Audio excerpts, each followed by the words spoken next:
Howdy, howdy. Welcome back to my tiny corner of the internet. So, in today's live stream, I'm going to be testing out a couple of things because I was asking some people on my server on whether they would like me to do some solo streams and whether or not they would like me to do wage rage streams, and where it's just more of like a collaborative effort. So, I'm going to be kind of changing out between the two to kind of see how it goes. And because the one thing that I don't necessarily like about, you know, it's just the thing is because I don't consider myself personally a streamer. The thing is balancing out. What's up, Addis? Hope you're doing well. One of the things that I've always kind of had trouble doing, you probably noticed this as you watch my live streams, is that I have a trouble, like, you know, if there's too many people on the stage, too many people talking at the same time, it's hard to make a coherent point. And some people have gotten irritated at that, and so I decided to ask people, like, would you prefer it if I did like a solo stream where I talk to people in the chat, which is mostly more traditional for YouTube.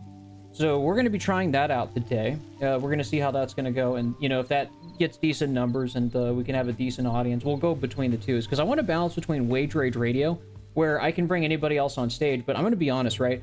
You know, I look at all the other radio hosts on how they balance out bringing people on the stage, right? You know, you have a primary talker, you have Dave Ramsey or whatever giving financial guru advice. It's totally not relevant these days. What's up, Ramen? Hope you're doing well.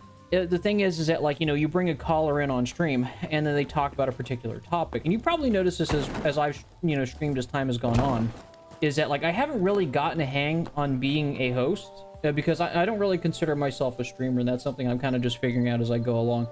And if it continues, like, having people show up to watch the streams, I'll continue doing it. I'm not going to be abandoning the long-form content, is because I feel like I can best express my ideas through the YouTube videos I upload on this channel. What's up, Knight? Hope you're doing all right. I'm going to probably do some game streams. You know, I'll be able to respond to people in the chat. Hope you guys are doing all right. But yeah, I've been meaning to try out this game Hytale for a while. And it's kind of like a more updated version of Minecraft, if you want to call it that.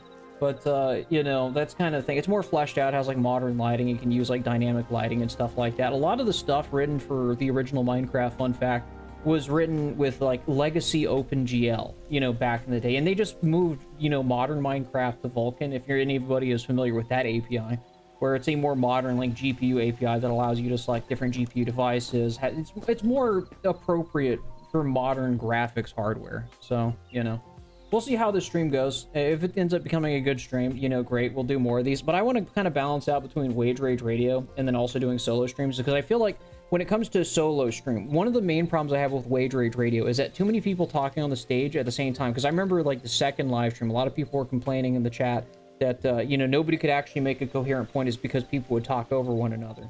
And so I really need to kind of get better at monitoring the stage to get people on and take people off and stuff like that, so people can get ample time to make their point solidly.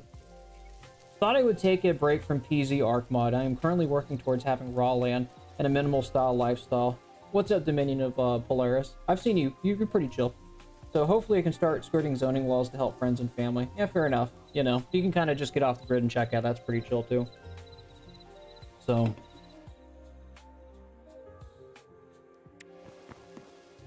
all right, let's figure out this game. I'm kind of curious about this one, is because it's like it's a more modern version of Minecraft. I bought it like a little while ago, and so it has more fleshed out mechanics.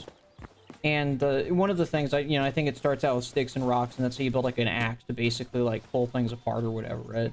So that's what I remember last time, because when I did play this previously, you know, I kind of found out like the beginner stuff. So, like, you know, in Minecraft, you have, like, you know, you first get, you know, wood, you build your wood pickaxe, you build your wood stone pickaxe, and then you get to iron. And iron, you know, if you remember, like, Minecraft back in the early days, like, iron was a pretty lengthy period of time before you got real diamond armor, and now they added, like, netherite armor, which wasn't necessarily a bad thing. But, like, you know, it's kind of funny, is because you spend most of your time, once you get to iron, you're pretty much stuck at iron for, like, a long time. But, like, they have different ones, like zinc and platinum and all these different, like, you know, armor capabilities and, like, in Hytale. I haven't even explored it all, but, yeah. You know, there's a lot more scaling in this game. It's still in beta release. It's not exactly fully released yet. You're still kind of, like, in development. But, you know, there's a lot more scaling with this one. So, also, if you haven't been paying attention, guys, it looks like the housing market is starting to go down a bit, and that might be good news for some people who are looking to actually look into housing, is because, you know, the thing is like in a lot of the Sunbelt states, they've just produced so much housing. It's just that, like, the prices are just starting to slip a little bit. You're starting to notice like a bit of a price correction with housing, So that might be some positive news when it comes to housing. So, and they have like 7 different crafting benches in this game. So that's a strange one. So how was your guys' work week? I didn't really get a chance, because like that kind of thing. Here's one thing I want to talk about. How was your guys' work week? You know, how were you guys doing? You know, how was it brutal wage rage? Was it, you know, decent? I'm not gonna lie, I can't complain. My work week went pretty well. Hopefully your guys' work week went pretty well as well. But yeah, don't be afraid to chime into the chat. That's the reason why I'm starting this kind of style of streaming, is because the fact is it's a little bit easier to kind of respond to people in the chat here than it is to kind of bring like 5 people on the stage. And I do want to kind of, you know, systematize like how to bring people up on the stage to have like to facilitate a better discussion where people aren't like cutting each other off. Yeah, what's up, man? Any ideas what's causing that? What's causing what, man? Housing prices, or just how many people come up on the stage?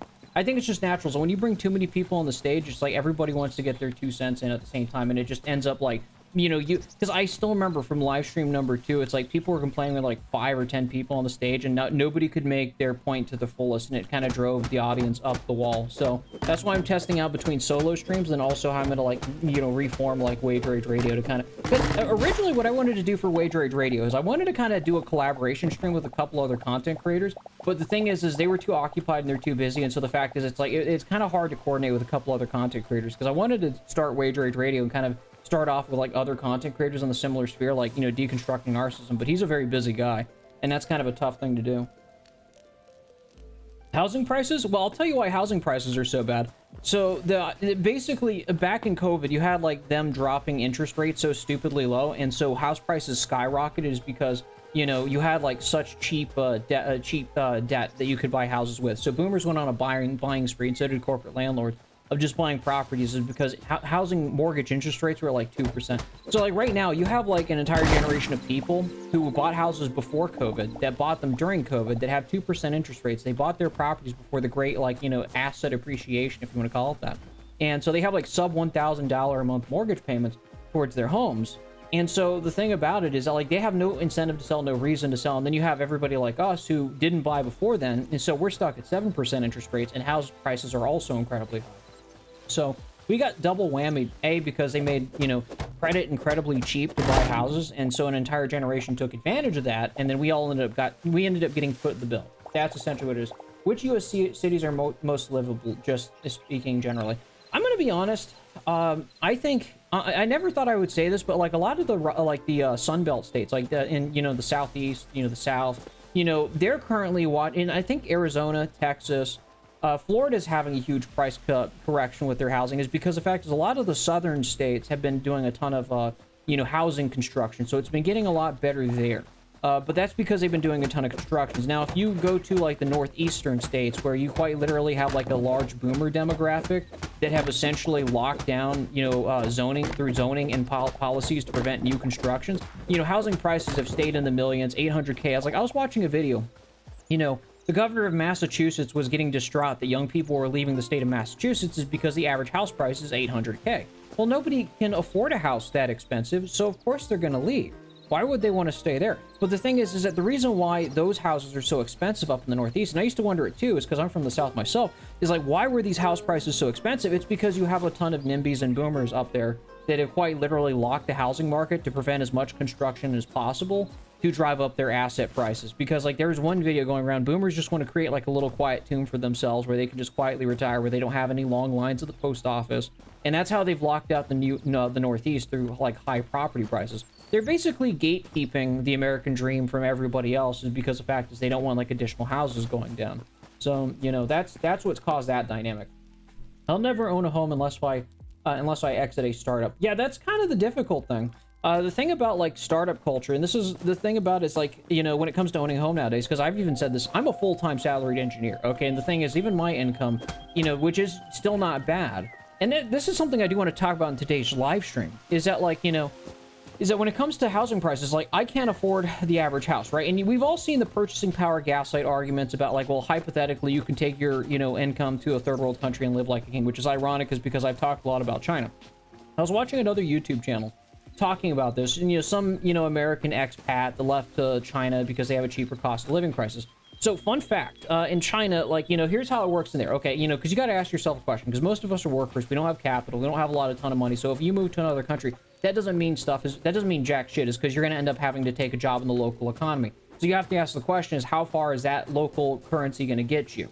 It turns out housing and, things like, healthcare are significantly cheaper in China. But fun fact, because like, the yuan is significantly worth less than the United States. And this is one of the privileges of, being like a global reserve currency, is that like things like iPhones take like a whole, year's salary just to afford, right? So it's a trade-off. It's not all, roses and sunflowers or whatever going to another country. You definitely get cheaper housing is because you don't really have that asset appreciation like you do in the United States. See, the funny part is that, like, salaries in the United States are actually really good, but you don't get to enjoy them is because it's eaten up by the high cost of living in this country. See, when you're getting gaslit about being a part of the global 1% because you nominally make 6 figures, it's not technically wrong. It's because if you did take your American dollars to another country, you could live like a king. It's because the average rent in China is like $240, and that's like a 1,000 square foot apartment, by the way, so it's not a bad deal, right? But that's assuming you can take American dollars to live into another country in the first place, which, let's be honest, most of us can. We wouldn't be talking about the cost of living crisis if we could. The people who own things can is because they own capital.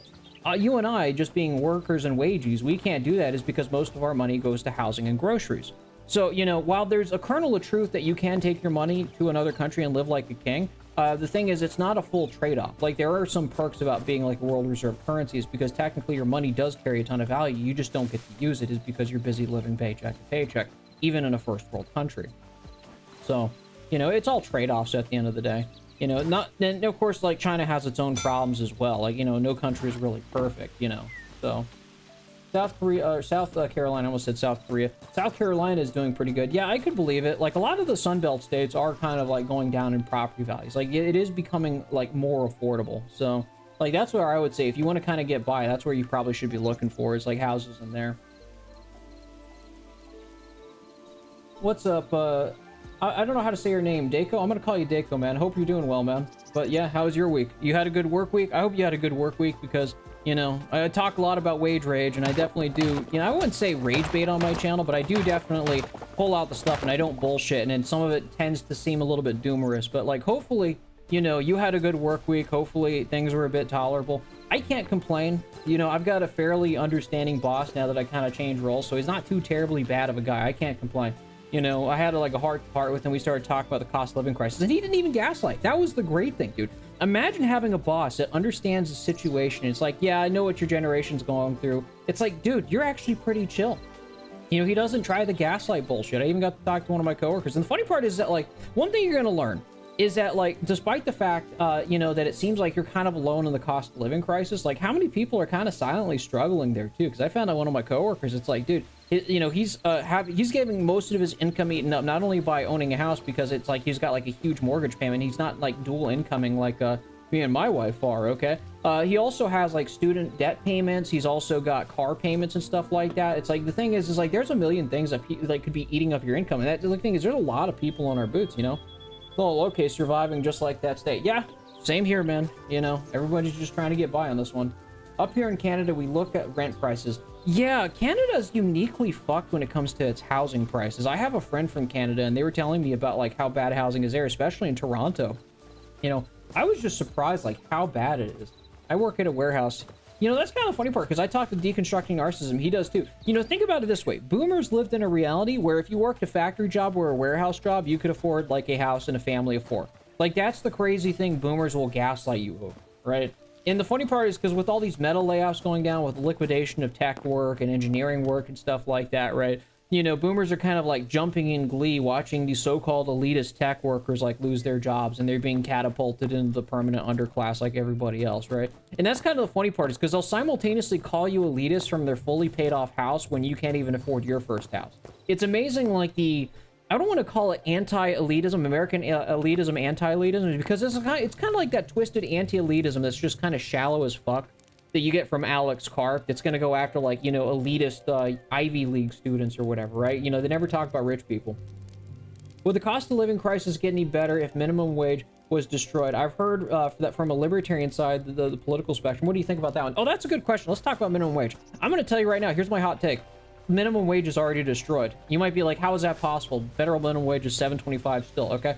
It got destroyed via inflation. It's because the fact is now $7.25 is virtually unlivable in this country, so nobody, like, the minimum wage is effectively a useless law, is because the fact is you literally cannot sustain a worker, like, beneath $15 an hour nowadays. So it's effectively destroyed. It doesn't exist. Like, they destroyed the minimum wage through inflation. Is because, you know, nowadays it's like, you know, the effective minimum wage of what you need to actually pay somebody enough to live, just to exist, is $15 an hour. Just to afford an apartment with a ton of roommates, too. So the minimum wage is pretty much already gone. So that's my hot take on that one. I don't think the minimum wage is, like, you know, it's not something that should, like, if you were going to do a minimum wage, you should tie it to inflation, but nobody ever thought about doing that. And that's how we ended up getting in the position that we're in here right now. So, campfire. Let's go ahead and craft that. I don't know what this do. But yeah, there's no minimum wage in this country anymore. You're one of my heroes. You're a breath of fresh air, and you have a revolutionary aura. I listen to your videos all the time, and they inspire me. You push me into socialism. See, the funny part is, some would say that, like, you know, this is... I'm definitely, like, touched by that, because, like, I do appreciate that, because it knows that my words are, like, you know, delivering a message. But the thing is that it's not so much me. I don't really personally believe in social media influencers. What led you to the conclusion of socialism is the fact is you watched your buying power and the cost of living crisis, like, completely eat up your standard of living to such a degree that you've been forced by circumstance to look at different ideas, right? You know, that's the crux of it.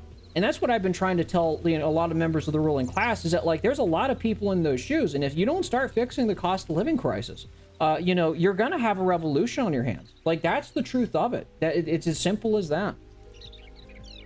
That's the crazy thing that they don't want to admit. You know, they're too arrogant about it. See, the funny part is when I said that, like, you know, if you get paid American dollars, you know, you could hypothetically live like a king, right? You know, the funny part is if they wanted to preserve capitalism and keep things working as they went along, it's like I said in the stream, like, last night, you know, all they have to do is just go full YIMBY, do a ton of production of houses, a ton of production of apartments, you know, get rid of parking minimums, and start focusing on the high-density urban planning where people can actually see, like, an opportunistic advantage to live in the city and rent as opposed to getting apartments or houses in the suburbs, right? This is just effective urban planning. And, you know, the cost of living crisis would improve. Like, American labor would be competitive. Is because really the only thing that's making American labor uncompetitive is just the cost of living crisis. That's it. And that's something that the ruling class doesn't like to admit. It's something that could be stupidly fixed really easily if they just put down the proper infrastructure, did the proper urban planning to fix these things. But they don't. They quite literally just kind of sit on their thumbs and twiddle their thumbs. They think they're making the permanent underclass, and their little AI revolution is going to make everybody like a perpetual renter in their, you know, part of the permanent underclass, but it's really not. It's like they're putting the cart before the horse. It's like the retard that's like celebrating that they won the lottery before they've actually scratched off all the numbers, and they're jumping in joy and pissing everybody off, and they're not even sure if it's going to actually succeed, right? You know, they're jumping the gun on whether or not it's going to succeed in replacing everybody. And so, you know, the funny part is, like, they're literally just pissing everybody off as they go along doing it, and, you know, there's like, you know, there's not any long-term planning to this. So that's the thing. It's like, if they just fix these things, if they wanted to do AI, like, look at the AI data centers, right? If they just propped down nuclear fission power plants and made electricity cheaper instead of engaging in rent seeking, I promise you most people wouldn't care about AI. It's the same with, like, the water thing. If they just, you know, stopped rent seeking, like, most people would not have a problem with, like, half the shit they do. And as fucked up as it sounds, it's just the truth. Is because if people are materially well off, most people are just going to fall in line. And that's how every empire has operated throughout history. Every empire has always offered the package, you know, to anybody it's subjugated, saying that if you follow us, you will be given a place within our society. You will be given a house, whatever. Right? Even the Roman Empire did this. Like, you serve your 20 years in the legions, you know, you get, you know, a piece of property and citizenship, right? But if you oppose us, we'll destroy you and annihilate you off the face of the planet. And the United States is an empire. It's acted in the same way, okay? But the thing is that the United States, and this is probably a defect of capitalism, is that they want to keep the alternative where they continually threaten you and intimidate you, but that just pisses people off. But they give you no incentive to stick with the system, to follow through with the system. They don't even want to enfranchise you at any point. And, you know, obviously a lot of people on the Marxist-Leninist side of the aisle would call this the labor aristocracy. They don't even do that anymore. So I think the fact that you're an engineer is impressive because you have real life experience and it gives your reviews so much weight. And that's kind of the thing. It's like, you know, I'm just, you know, I just like to share my perspective on things, and I try to be as factual as I possibly can without being too unbiased, right? You know, because I try to give my opinions on this, and I'm, you know, more than willing to kind of, like, you know, give things and what I think is the possibly right answer, right? You know, I ran a tractor tire press last year and I got pissed at home and quit. Doing cheese plantation sanitation, some wage, way worse at work. Yeah, you gotta do what you gotta do to get by, man. I read the National Bolshevik book and proposing the idea of democratizing the market, aka a push for both owner and workers in the economic deals for the reason. Yeah, here's kind of an interesting thing. Nazbols can do it whenever it comes to the economy. Here's my take on the economy. When it comes to how we should organize the economy, right? Because if you can see, I don't necessarily have a problem with capitalism. I don't have a problem with markets, and that's kind of funny part is because I've talked a lot about Paul Cockshott's economic planning and so on and so on, right? The thing is that the ultimate crux of capitalism in the United States, and it's just kind of come into full display over the last 10 years, 15 years, and it's partially the reason why I stopped being a right-wing libertarian, is because, you know, we've all seen the hypocrisy of the capitalist class. They simultaneously pull up the ladder and then demand you to do hard work at the same time, right? You know, it's socialism for the rich and capitalism for the poor, like left-wingers say, or when right-wingers, you know, and philosophical gamers say, it's like, you know, they want individualism and capitalism, you know, for the wealthy, but if the working class try to be individualistic and find their own path in society and life, then it's all of a sudden we need collective bullying to keep people in line. We need the HRification of society, right? So that's the thing. It's like, so when it comes to the economy, I don't have a problem with like market economics or even like capitalism, is because some things like, you know, smaller shops and businesses should be driven by the market economy, but that requires some level of social control to keep the capitalist class in line. And that's what China's kind of perfected excellently, to keep like the cost of most things in their country down pretty low, is because they have a largely market economy. Don't get me wrong, they have nationalized enterprises, they have state-owned enterprises, but they're able to keep their capitalist class in line, you know, unlike the United States. And so that's why, you know, they're able to have that level of efficiency with, as opposed to the United States, which relies on infinite rent seeking. You can even see Peter Thiel, like a decade ago, encouraging monopolization as the end stage of capitalism, even though we all know monopolies are objectively bad for civilization because that's peak rent seeking. And, you know, China just nationalizes those things. So I think it would be so funny if China made AGI first. They probably are. I've already kind of, you know, said in the last video and hinted at it. It's like, I don't think the United States is going to successfully compete with China in AI, not because, you know, the capitalist class is going to blame ordinary people for the reason that they're not going to do it. It's because people are going to go full Luddite. They're going to go against the data centers because, you know, they're going to come up with a gazillion conspiracy theories. And the capitalist class is just going to double down on it. And then, like, when it completely backfires on them, they're going to blame everybody else, you know, for their own stupidity, when they could have probably, if they wanted to do AI and data centers more efficiently, they could have, but they didn't. So it's like, I'm already banking on China beating the United States in terms of AIs because the ruling class is retarded. So, you know, that's my take on that one. Problem of the economy is they grow too much versus the population, which create instability. Yeah, that's a possibility because there's a such thing as growing more than you can actually, you know, reasonably sustain. And so that's not uncommon. You can even see this with urbanization. So you look at like populations that just rapidly grow, right? You have suburban sprawl, everything requires cars and stuff like that, right? You know, Houston in Texas is a perfect example of a suburban hellhole that relies on car culture so much, is because they have parking lots, you know, occupying 60% of the land mass for that city, right? And so the thing is, you can have cities that, you know, explode faster than they can actually handle. And so that's going to be an interesting thing the United States has to overcome in the future as well, is because as we urbanize, as the population numbers go up, is that like we need to actually seriously plan our cities on how we're going to grow them so we can actually have healthy civilizations, because most people are going to live in the cities by definition. The U.S. private sector can't make a rocket that doesn't blow up on the pad. They think they can make God. I know, I've said this forever, dude. It's like they literally, they think they're gonna make God. They can't even see. The funny part is they can't even rely on their, you know, native like technical talent in their own country without cheaping out. And they think they're gonna be able to make like top tier technology. Like we literally just went for the last 5 years, and I've shown it on my channel. These people literally talked about how they're replacing all their engineers with AI. But at the same time, they're going to somehow compete against China, which is pretty much like a hardcore engineering state where they produce nothing but STEM majors. If you look at the statistics, per capita, the Chinese produce the most amount of engineers, scientists, and doctors. And these people who are talking about that are just peak word cells are talking about beating a country that does that with a glorified chatbot? Really? Like, that's the stupidity of our ruling class. Which is why I don't take them too terribly seriously, is because at the end of the day, you know, there's no reason to oppose them, is because their own stupidity is going to destroy them before anything, right? You know, people are talking about like burning down data centers. They've even, like, the FBI even started talking about, like, we need to watch out for domestic extremists that are going to tear down our data centers and, you know, stop us from being able to compete with China, like said Kevin O'Leary, right? But the thing is, it's like their own stupidity and bad planning is going to destroy it more than anything. And they can blame people at the end of the day all they want. But the thing is, if you just piss off the majority with your wanton policies and, you know, browbeating, you know, you're not really going to win that battle. Okay, you just can't antagonize people and then expect them not to blow up at you. And I'm not even anti-AI or even anti-data center. It's just like, it's like watching a train wreck. You're like, you see it coming a mile away and you're just kind of like, you're really going to go through with this, but they're going to go even harder. They're going to accelerate the train to like 200 miles per hour down the track. You just might as well just like, you know, get a foldy chair, you know, kick back your legs and just watch the whole thing and have a nice drink while they, you know, derail the entire thing out of their own stupidity. That's the way I see it. That's why I'm not too invested on the whole AI data center thing, is because they're just doing it in such a stupid manner. Also, do you think the socialistic program should benefit American citizens at the cost of others? National health care for citizens, but non-citizens funding it. See, the funny part is, I don't necessarily agree with it because it's a little bit morally fucked up, but like so many other countries already do that.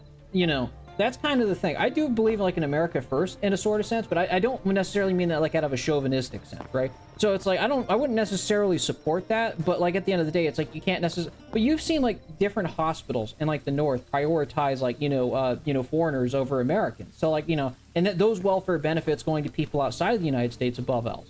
So I don't agree with that either, is because it just antagonizes the American populace. Should we cut off all benefits and welfare so we can start people being more productive? We don't really have a welfare system, and that hasn't really made people more productive. But, you know, the thing is the welfare system I think that should exist is one that encourages people to work if they can work, but, you know, it also gives people a safety cushion that if they have, like, a bad day or they crash out or some mysterious act of God or nature, you know, causes them to kind of, like, their lives to fall apart, that it's not the actual end of the world. It's because the United States, it's like, you know, if something happens, you're kind of toast. You know, you're part of, like, this, you're part of that underclass now. You're a part of that kill line that the Chinese mock and laugh at, so, you know.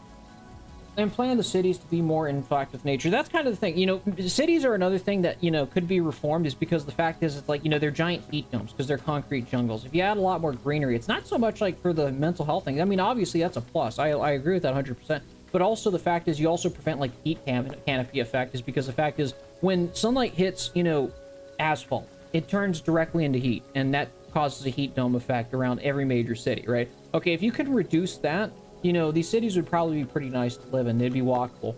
It's cheaper to offer services to everyone instead of trying to only service to the West. Yeah, that's actually a very valid point, Cronus, is because the fact is if you start creating discriminatory metrics, and I'm not trying to, you know, go all social justice on that one, right? Is that you have to add administrative bloat to basically verify that, you know, the intended welfare goes to, you know, the intended target. And the problem with that is that as soon as you start having to add that administrative bloat, you also have to, you know, pennies per dollar that go to the intended audience goes down, is because now you have to fund that bureaucratic overhead to actually ensure that it goes to that. So there's a logical argument on that, outside of like social justice nonsense, on why you don't want to have that bureaucratic overhead. Like that's why people argued for a universal basic income that indiscriminately goes to everybody, even if it sounds morally fucked up that a billionaire's kid's going to get $1,000 a month or whatever, like Andrew Yang's idea, as opposed to a negative income tax. Because, you know, instead of having to set up a whole bunch of bureaucracy to make sure that only the lower members of society get it and nobody gains it, it's like, you know, you don't have that bureaucratic overhead and cost, you know, by just indiscriminately giving everybody $1,000 a month. So what you are saying is Los Angeles is doomed as a livable city. The whole state of California is doomed as a livable state. I'm surprised that state hasn't imploded already. Is because like I knew somebody from my workplace. Okay, he came in from California. Okay, you know, he was like real smug. He was like stupid ass boomer and stuff like that, right? You know, in the 70s and probably prior, you know, California was a very beautiful state that was actually quite affordable. Once they got their properties and, you know, the property values skyrocketed to the millions, it's like, you know, like it's not fun to be there anymore. You're just getting by. In San Francisco, 1-bedroom apartments are running for $4,000 a month in rent. You know, that's the privilege of being a part of the global 1%, the American propagandists will tell you. The funny part is that, like, you know, with that cost of living crisis, like, who actually gets paid enough money to afford $4,000 a month in rent? I know I sure as fuck don't. Like, what job even do you need to do to be able to afford a 1-bedroom apartment in San Francisco? You know, that's the problem with the country. And the funny part is that with if every state in the union went down that route where everything was stupidly unaffordable, where you, and it kind of already is to some degree, then you have to ask the question, it's like, why is American labor uncompetitive? Well, that's why. It's because people need an income just to exist in that area. That's just the fact of life. I read the Technocratic Syndicalism Manifesto and your peripheral market economy. Do you think it should be allowed to be structured like a regular capitalist business, or do they need to be turned into cooperatives? I've had mixed opinions on that one. That's a very good question. I personally am okay. Like, if we had like a dictatorship with the proletariat tomorrow and we had like some kind of like proletarian state or whatever, right? I wouldn't have a problem with private enterprise existing on a small scale. But as soon as they started acting monopolistic, they'd either get converted into worker cooperatives or just, be fully nationalized and brought into a part of the planned economy. What would you do if you were the president? Oh boy, that's a fun conversation. I can probably bore you to death with an entire live stream talking about what I would do as president if I had the political will to actually do things. Well, the first thing I would do, okay, right off the bat would be restructuring zoning laws and also getting rid of parking minimums and like, in major cities and coordinating with different mayors of different major metropolitan areas to get rid of parking minimums.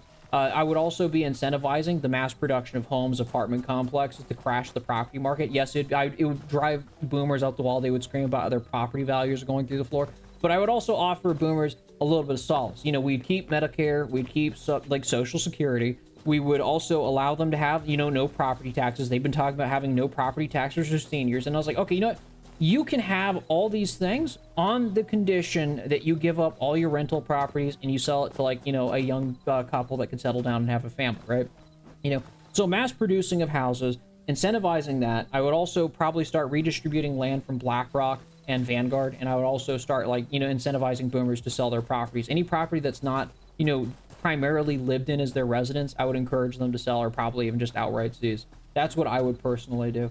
So that would be the first thing I would do to address the cost of living crisis. And the funny part about all that, if you wanted to keep capitalism, you technically could, even if you did a land redistribution, even if you crashed the property market and made things more affordable, right? The thing is the cost of labor would also go significantly down, is because people would be willing to pay, take less pay, is because, to afford things, they'd be okay with taking less pay because the cost of living is significantly lower. And therefore, on paper, American labor becomes competitive again. So I want a military coup, not gonna lie. You never know, because the fact is, it's like, it really depends on how bad the existing establishment is. You never really know. And the funny part about like, a lot of the billionaire classes, they're trying to flee off to, Argentina. And, Peter Thiel's kind of fled off to Argentina. And the interesting thing is that like Argentina and like these other proxy states the United States have kind of set up, and, they have a much more revolutionary working class in the United States. It's like you still have like a latent, enfranchised boomer class in the United States that's willing to preserve capitalism. You don't have that in these other countries. They're hardcore communists. They're hardcore socialists. Uh-oh. Did my thing crash? Oh, there goes the game. So, yeah, this is one of the few games that, like, actually crashes my GPU, and I don't know how it actually did that. Oh, that's impressive. So, we're gonna restart that one. I'm surprised that this is still streaming, because usually this would just straight up crash my computer.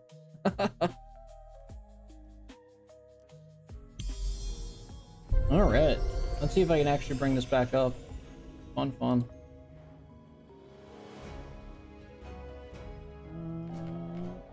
There we go. Yeah, it's funny on Linux. Is that sometimes it just straight up crashes. A lot of people just join right at the same time as the game crashed. That's funny. So curious, what are your thoughts on Curtis Yarvin's theories of neo-reactionary movement? You want to know my honest take about, like, the neo-reactionary movement with Nick Land, Curtis Yarvin, a lot of those types, is that I don't necessarily have a problem with elitism. Now, I do think that, like, a lot of their takes on Marxism are just kind of stupid. And, probably a bit of a straw man, because I know Nick Land calls himself an ex-Marxist, but I don't necessarily fully agree with that. Wait, so you're telling me the American ruling class are going where the German ruling class did at the end of World War II? Yeah, they are. They unironically are. Unironically, it's like Peter Thiel and the ruling class are trying to find a way to weasel out. Okay, so here's the thing. Okay, this is how you know our ruling class is dumb. Okay? Because a lot of people on the political right will say that our ruling class is, this hyper-intelligent, lizard demons that are going to be able to, like, genocide all of humanity, and that's why they're trying to create their little AI robot army, right? When you realize how dumb they really are, then you understand. Because, like, first, like, Mark Zuckerberg tried to weasel his way into China. It didn't work. The Chinese blocked him every turn. Is because, like I said in my previous video, is that, like, what country is going to accept somebody who hollowed out a world-class empire in less than 75 years? Okay? You know, they tried to flee off to Israel. That's the big one. They really tried to do that, but the thing is they couldn't take down Iran, which didn't work either, right? And so where else does the Anglo-American ruling class have to go left, okay? Argentina. So they've thought about running off over there. But again, the funny part about running off to Argentina is that requires them. See, the thing is the ruling class severely underestimates the protection that they had in the 1950s, especially during the Cold War, when there was the threat of communism against the United States, of having an enfranchised working class, a labor aristocracy that was willing to kind of put up with the system because they knew that they were going to have an income that was going to afford them the average household. They were going to have a decent standard of living. I've talked about it in my videos with William Levitt. But then they decided to trade that all in for globalist neoliberalism, which wasn't even free market capitalism. It was just a system of self-serving, like, you know, greed. At the end of the day, it wasn't even a consistent form of capitalism because, like, they don't believe in free market economics when it comes to importing Chinese vehicles in the United States. They only do that when it comes to bringing in cheap labor that they can undercut the domestic working class. But then they wouldn't dare, like, actually bring competitive products from China in the United States because that would undercut their profits, right? And so their hypocrisy is and their stupidity is going to be their downfall at the end of the day. So I think we're honestly going to get a massive crash in the next few weeks as gas rises again. It's inevitable, dude. Like that's where it's going to go. Like with gas prices, let's talk about gas prices because that's something that the entire economy runs on. And I've talked about it a little while ago because the fact is that because everything runs on gas, you know, the entire American economy, your car needs it, you know, you need to get to work. It's the thing is that you can't, the thing is they've relied on passing the cost to the working class at every step of the way. There's going to come to a point where, like, the consumer and the working class quite literally is unable to spend money that they can no longer spend. It's because they just don't make that money in the first place. They can't spend money that they don't have. It's kind of like the housing market, okay? You know, I was talking about with that one of my buddies, and he was like one of those kind of dipshit investors. It's like, oh, well, housing is always going to go up. It's because you're always going to need housing. And the funny part is, technically, he's not wrong. He's not wrong that people are always going to need housing. But the thing is that, yes, people always need housing. But the thing is, if they're broke, if they don't have a job and unemployment spikes to like 20%, you know, people can't afford your housing. Yeah, they're going to want housing in principle, but they're not going to have the money to pay for it. And thus prices are going to go down. So I very much do believe that there is going to be a crash. And you know what's going to happen with the mainstream media, like after that crash happens, because, you know, everybody's using Klarna and debt just to actually exist and get by. They're going to start blaming the consumers for just like saving too much. They do this every single time. When the economy starts to tank and businesses go out of business because people literally can't spend money that they don't have, they're going to start turning on the consumer, even though the fact is they said for years that they're not going to pay people enough to live. They supported the K-shaped economy, and they're going to turn around and act surprised that people can't spend money that they don't have, and then it collapses the entire economy. So I think it's pretty much inevitable, you know, and they're going to do a ton of government bailouts like they always did. You know, 2008 is a perfect example of that. So the lies of the Cold War have fallen off, and they all have left is fear, which will fail the moment they suffer any public loss. That's the thing. That's all they have left is just cheap fear. And I've said this a gazillion times to the enfranchised elements of American society, is that, you know, fear alone is not enough to keep people in line. Okay, because if people get pissed off at you enough, they're not going to care how much you use intimidation to keep them in line, okay? Because the reason why people didn't revolt in the 1950s is because an average factory job could afford an average house, right? It's funny that they're tightening control. They're trying to take everybody's free time. They're trying to throw people in the mines. They're trying to basically surveil everybody. But we know from history that this didn't work before. It's not going to work again. In the most brutal eras of the Industrial Revolution is when communist and workers' movements actually had their greatest strength. It's because the fact is, despite working people 12 hours a day and only giving them Sunday off and doing 996 literally, is because in early industrialization it was very common. You know, even when they had armies of Pinkertons beating up workers, you know, to get back to the daily wage, right?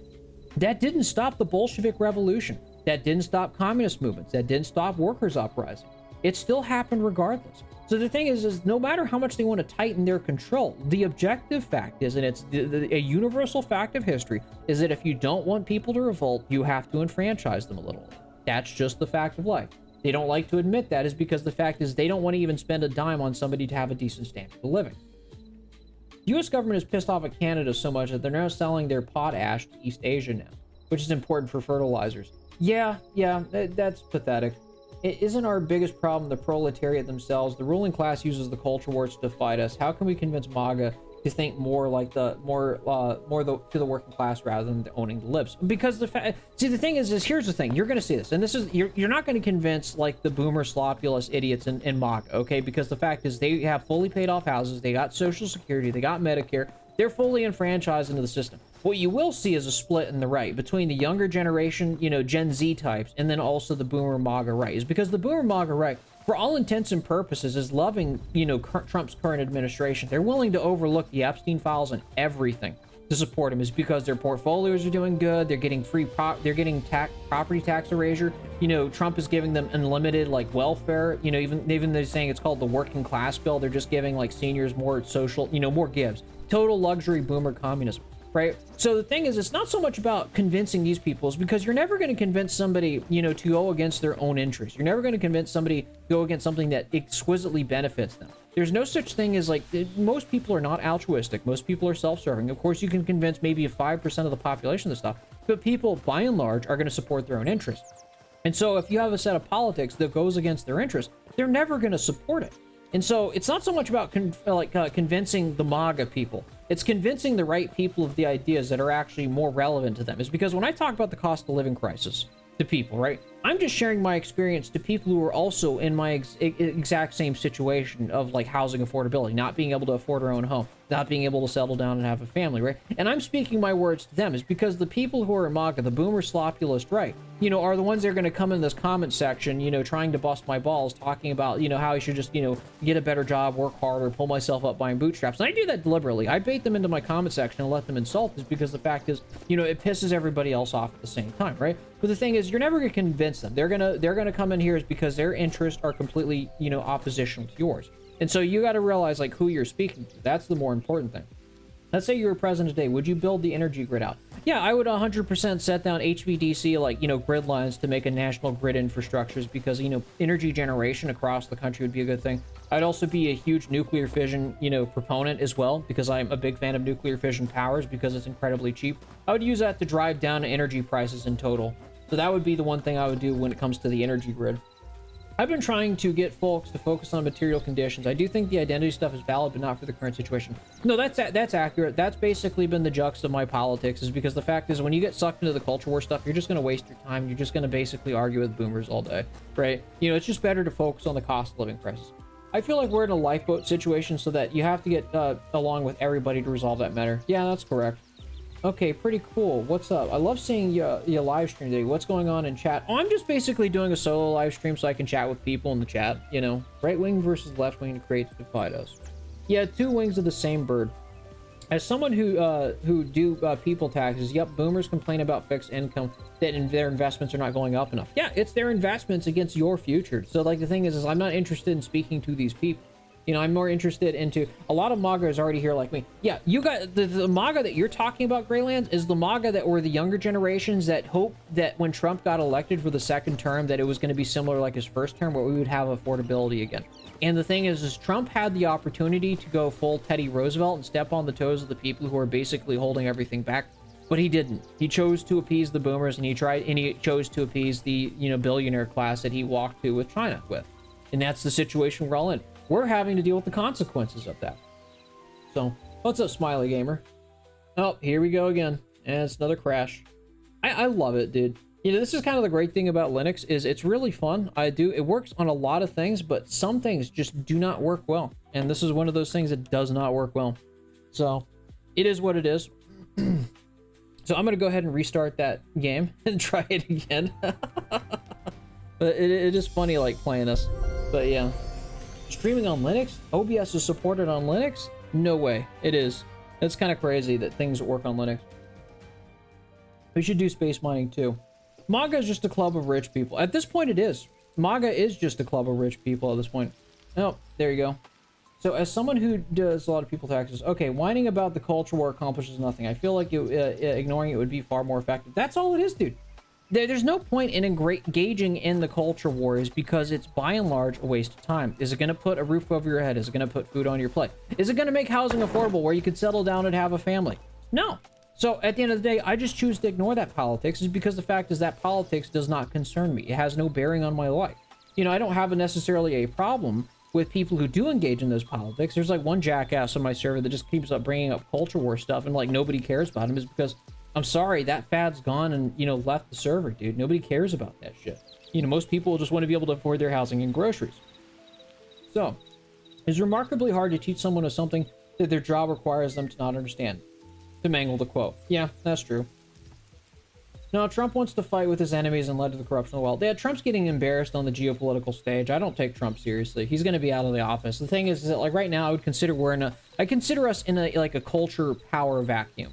And so, you know, some different ideas are going to get tested as because people are going to be looking for different solutions.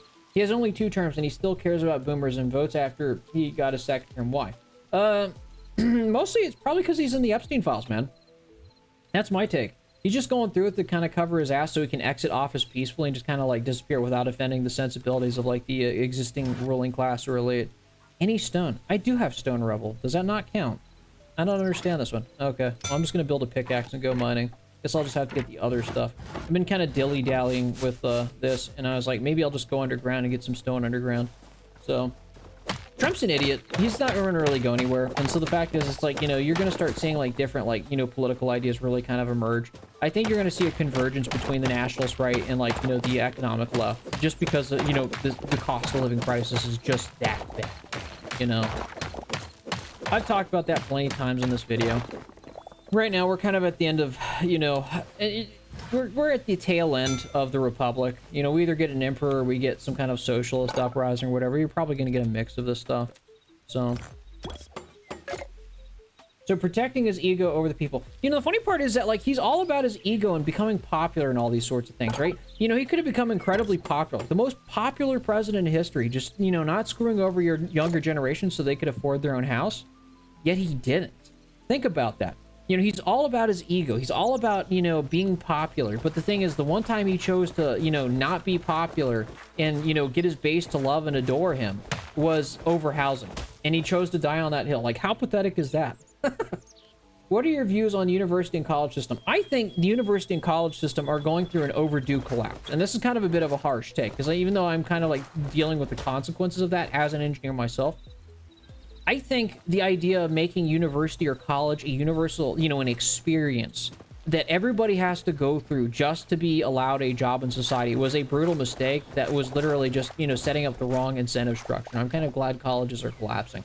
Is because, number one, it's like people treated college. I remember when I was in college and they treated it as this grand experience rather than you just getting trained so you can enter the workforce, earn your own money, and just kind of, you know, start your life, right? You know, they try to treat it as this, like, you know, experience and stage in your life like high school. I'm like, no, college isn't supposed to be about, you know, having an experience. It's supposed to be about getting training and entering in the workforce and becoming a productive member of society, right?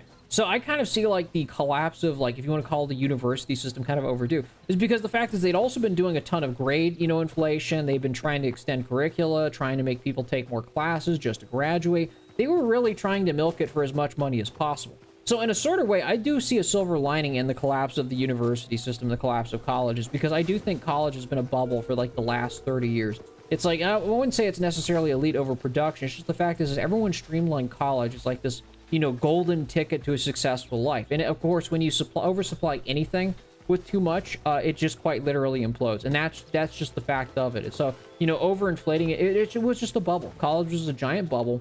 And now we're just kind of at the tail end of that. And, you know, it's going to obviously correct as time goes on. So that's my opinion about college. Have you played Subnautica? Yeah, I've heard about Subnautica. I might actually try and play that at one point or another, because, like, running through Proton would probably be more stable than running it through a native Linux binary. That's just one thing I've noticed, is that native Linux binaries can be a little bit unstable at times. I need to go make myself a sword. So, yeah, I'll probably give Subnautica a try. The wild part is some of the crime is due to the fact the government doesn't want to support drug rehab anymore. Yeah, that's the punitive justice system over the rehabilitation justice system. But you need to have a balance of both, is because the fact is you can't just be consistent softy with people who are actually just going to be dregs on society. So it's a balance between the two. I need to get myself some armor, but I need to find some iron for that one too. So I'm trying to find myself a cave. So I wonder if the path to employment would be without college, hopefully not just nepotism. I would hope so, but the thing is the main thing that's a problem with the United States is because, like I said earlier, incomes in the United States actually do carry a lot of weight, just not in the United States, okay? The main problem is the cost of living crisis. Okay, imagine a world where we did fix the cost of living crisis, housing was normal, groceries are normal, and so, you know, we're essentially living, you would have the same standard of living as boomers. The cost of living crisis is because the non-transportable goods in the United States are being tied up and, you know, used as tools of rent-seeking, okay? Other than that, the United States is not a bad place to live if you can fix these things, okay? because the American dollar still carries a ton of weight. So if you just deflate like this bubble, if you want to call it that, the United States is still not a bad place to live, okay? But, you know, you have to get over that bubble. You've got to step on the toes of, you know, people who are interested in preserving it, okay? And that's the problem with the United States. So, you know, and once you do, like, you know, the average, you know, blue-collar job could afford a house and a family because it did 75 years ago. That's my take. So, yeah. When they do come out, can they have some labor job? Yeah, you can have some labor job. Like, personally, the fact is, it's like, if we can get the standard of living where, you know, the average person who doesn't have a college degree can afford a house, I would consider my job in politics pretty much done. You know, I would be pretty much, like, content with just checking out of politics. I would just not care about it. But yeah, that would require like popping the property boom, which I think is like the largest, you know, contributor to the reason the unaffordability crisis in this country. So when they come out, okay, if we fix the standard cost of living, my boomer clients' portfolios won't grow. That's the problem. It's like, you know, it's a total luxury boomer communism. It's like, and the funny thing is, like, boomers need to watch out about it, is because the fact is, if boomers aren't careful, the capitalist class will side with the discontented Gen Z to basically liquidate their portfolios like Medicare and Social Security. I can already see the writing on the wall. Now, I'm not against, like, giving boomers Social Security, you know, getting rid of property taxes and, like, giving them Medicares. Because, like, at the end of the day, I don't have a problem in principle with the young taking care of the old. What I don't support is boomers having 9 Airbnb rentals, gatekeeping the younger generation. Because I've dealt with this. Me and my wife have dealt with boomers doing this shit. You know, the ability of home ownership and settling down and having a family just so they can grow their fucking portfolios. Okay? So, what would you do if you didn't have to work for money? Okay, if I was retired right off, like right now, this is gonna sound cringy as fuck, JK. If I was retired right now and had enough money where it was optional for me to work, and this is gonna sound so cringe as fuck, I'd probably go jump on tech startups. I'm not gonna lie. I would probably go, like, you know, something like, I wouldn't say SpaceX or whatever, because like they would, like, the thing is, now that I would have that financial security, I would take more risk on what companies I would jump on to basically, you know, work on neat technologies. That's what I would personally do. So, with, you know, more free time. But I know it sounds kind of cringy jumping into like tech startups, especially in today's economy when like tech's just kind of like at the bottom of society right now. So that's just what I would do personally. Lower recidivism means lower, yeah, that's kind of thing. If we can fix the recidivism, you know, problem with like prisons, like that would just be a problem that would solve itself, because you just have a higher quality civilization. As someone who sees how Social Security is being abused, replace it. It can't be fixed. So the funny part is, if we have capitalism, because I like to think it in systems that, like, you know, work for, you know, people consistently, right? Okay, if we have capitalism, I wouldn't support Social Security. I wouldn't support pensions. I would support 401ks, because at least you have your money tied up into some, you know, stock or market or whatever, right? It's invested into something that's going to pace with inflation, right? So that's personally what I would probably advise, you know, when it comes to that. That's just my 2 cents on that one. So, Social Security isn't perfect, and fixed incomes aren't perfect, is because they get eaten up by inflation. That's the problem with Social Security, you know, fixed incomes and so on, is that they just get eaten up whenever things go up and get more expensive. So,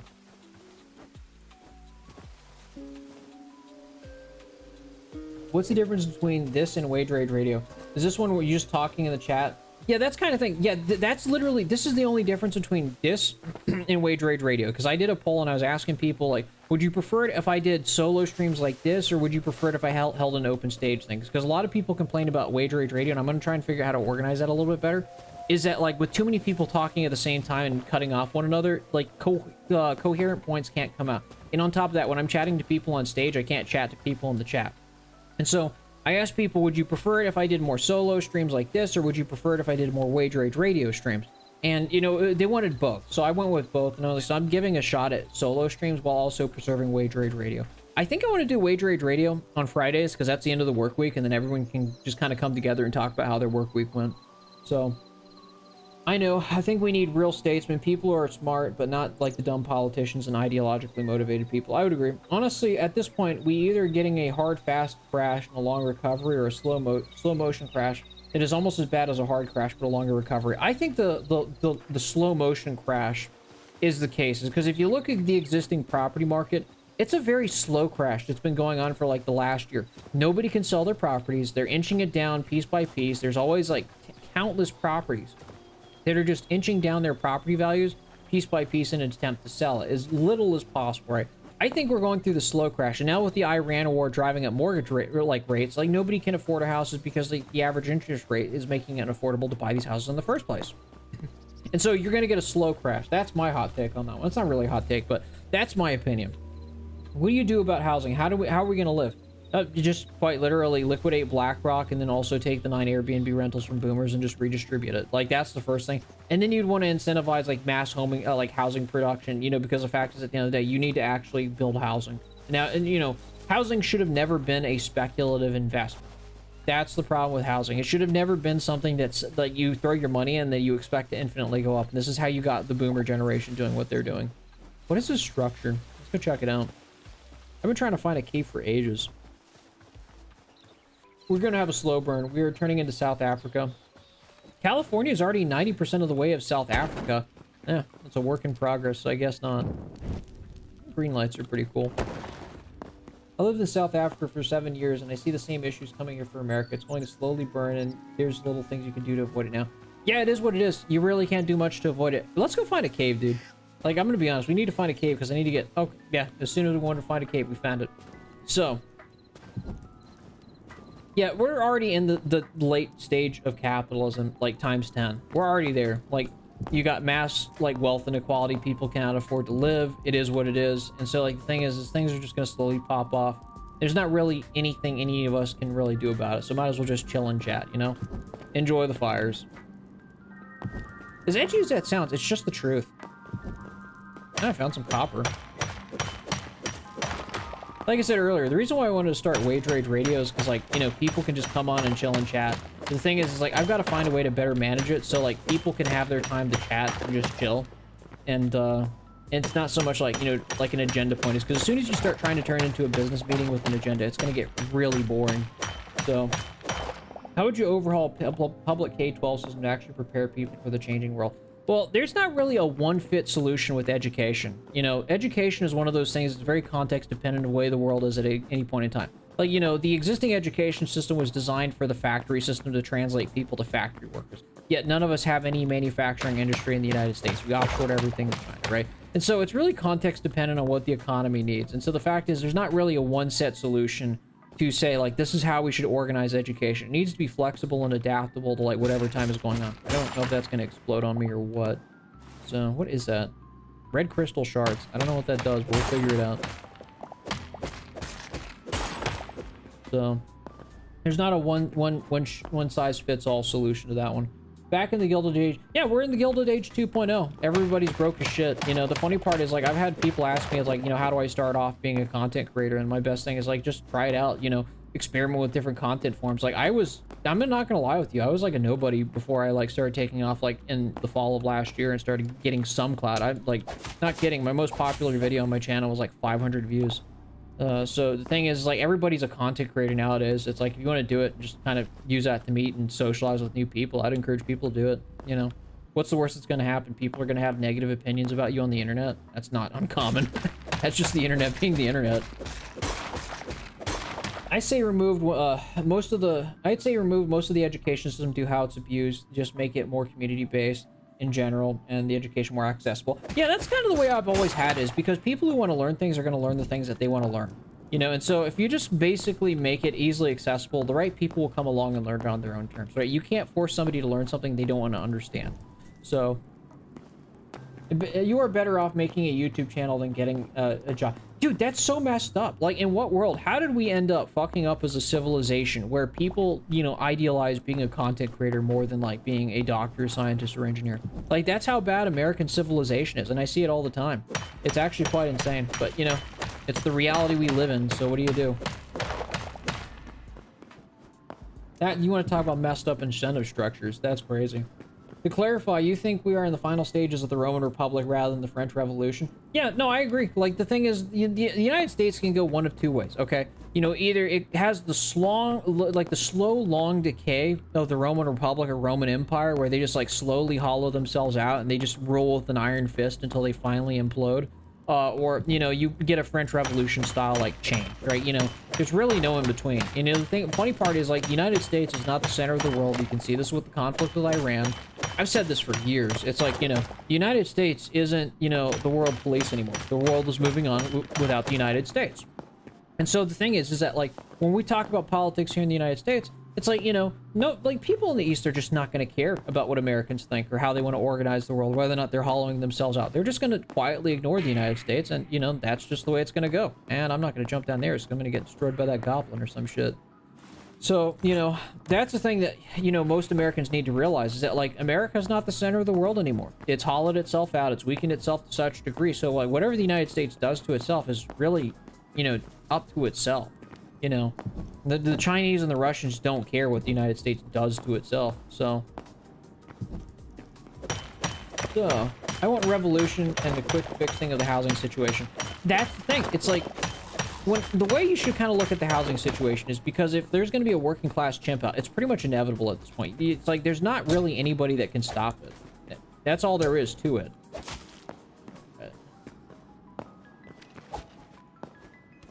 So, I'm gonna kill off the skeleton. This guy jumps all over the place. I need to get myself some armor so I can dig deeper or whatever. But that's what I'm trying to get this copper for.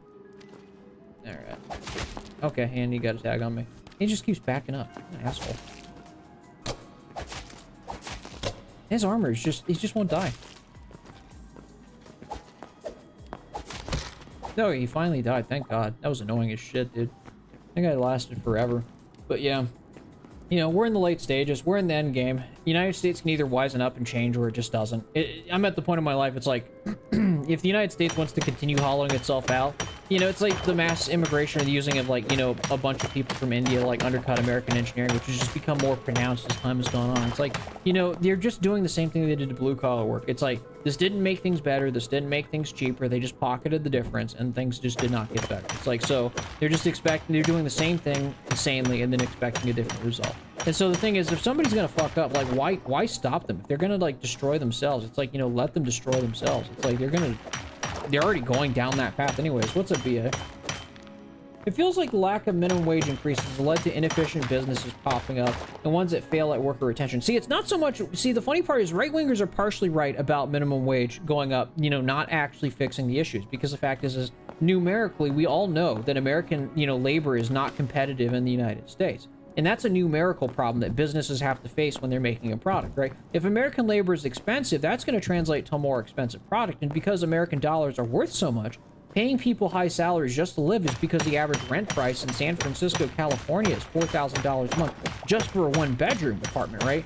Means that, you know, this is an unavoidable cost to actually make things, right? So that's why, like, raising minimum wage isn't a solution in the long term. Yeah, sure, it fixes things, but it's going to cause more offshoring because companies can't actually make a competitive product in the United States because of the cost of living crisis. And thus, the true problem that the United States faces is, once again, just the cost of living crisis. So, I look at countries like Finland, Scandinavia, but they have more homogenous society. I feel the school system is more low security present in the center of learning. Yeah, I agree. That's kind of the thing. Like, a lot of these, like, Norwegian countries, they, like, have strong social democracy, so they're able to actually have those welfare policies. I can only do seasonal worker, living with a friend in the car. My friends in a different state are cutting up a cow for meat, packaging it for the other half of the year. Yeah, makes sense. That sucks. I'm living the American dream, man. Nah, yeah, that's ass. That sucks. I wonder if you believe in any possibility of savings in America.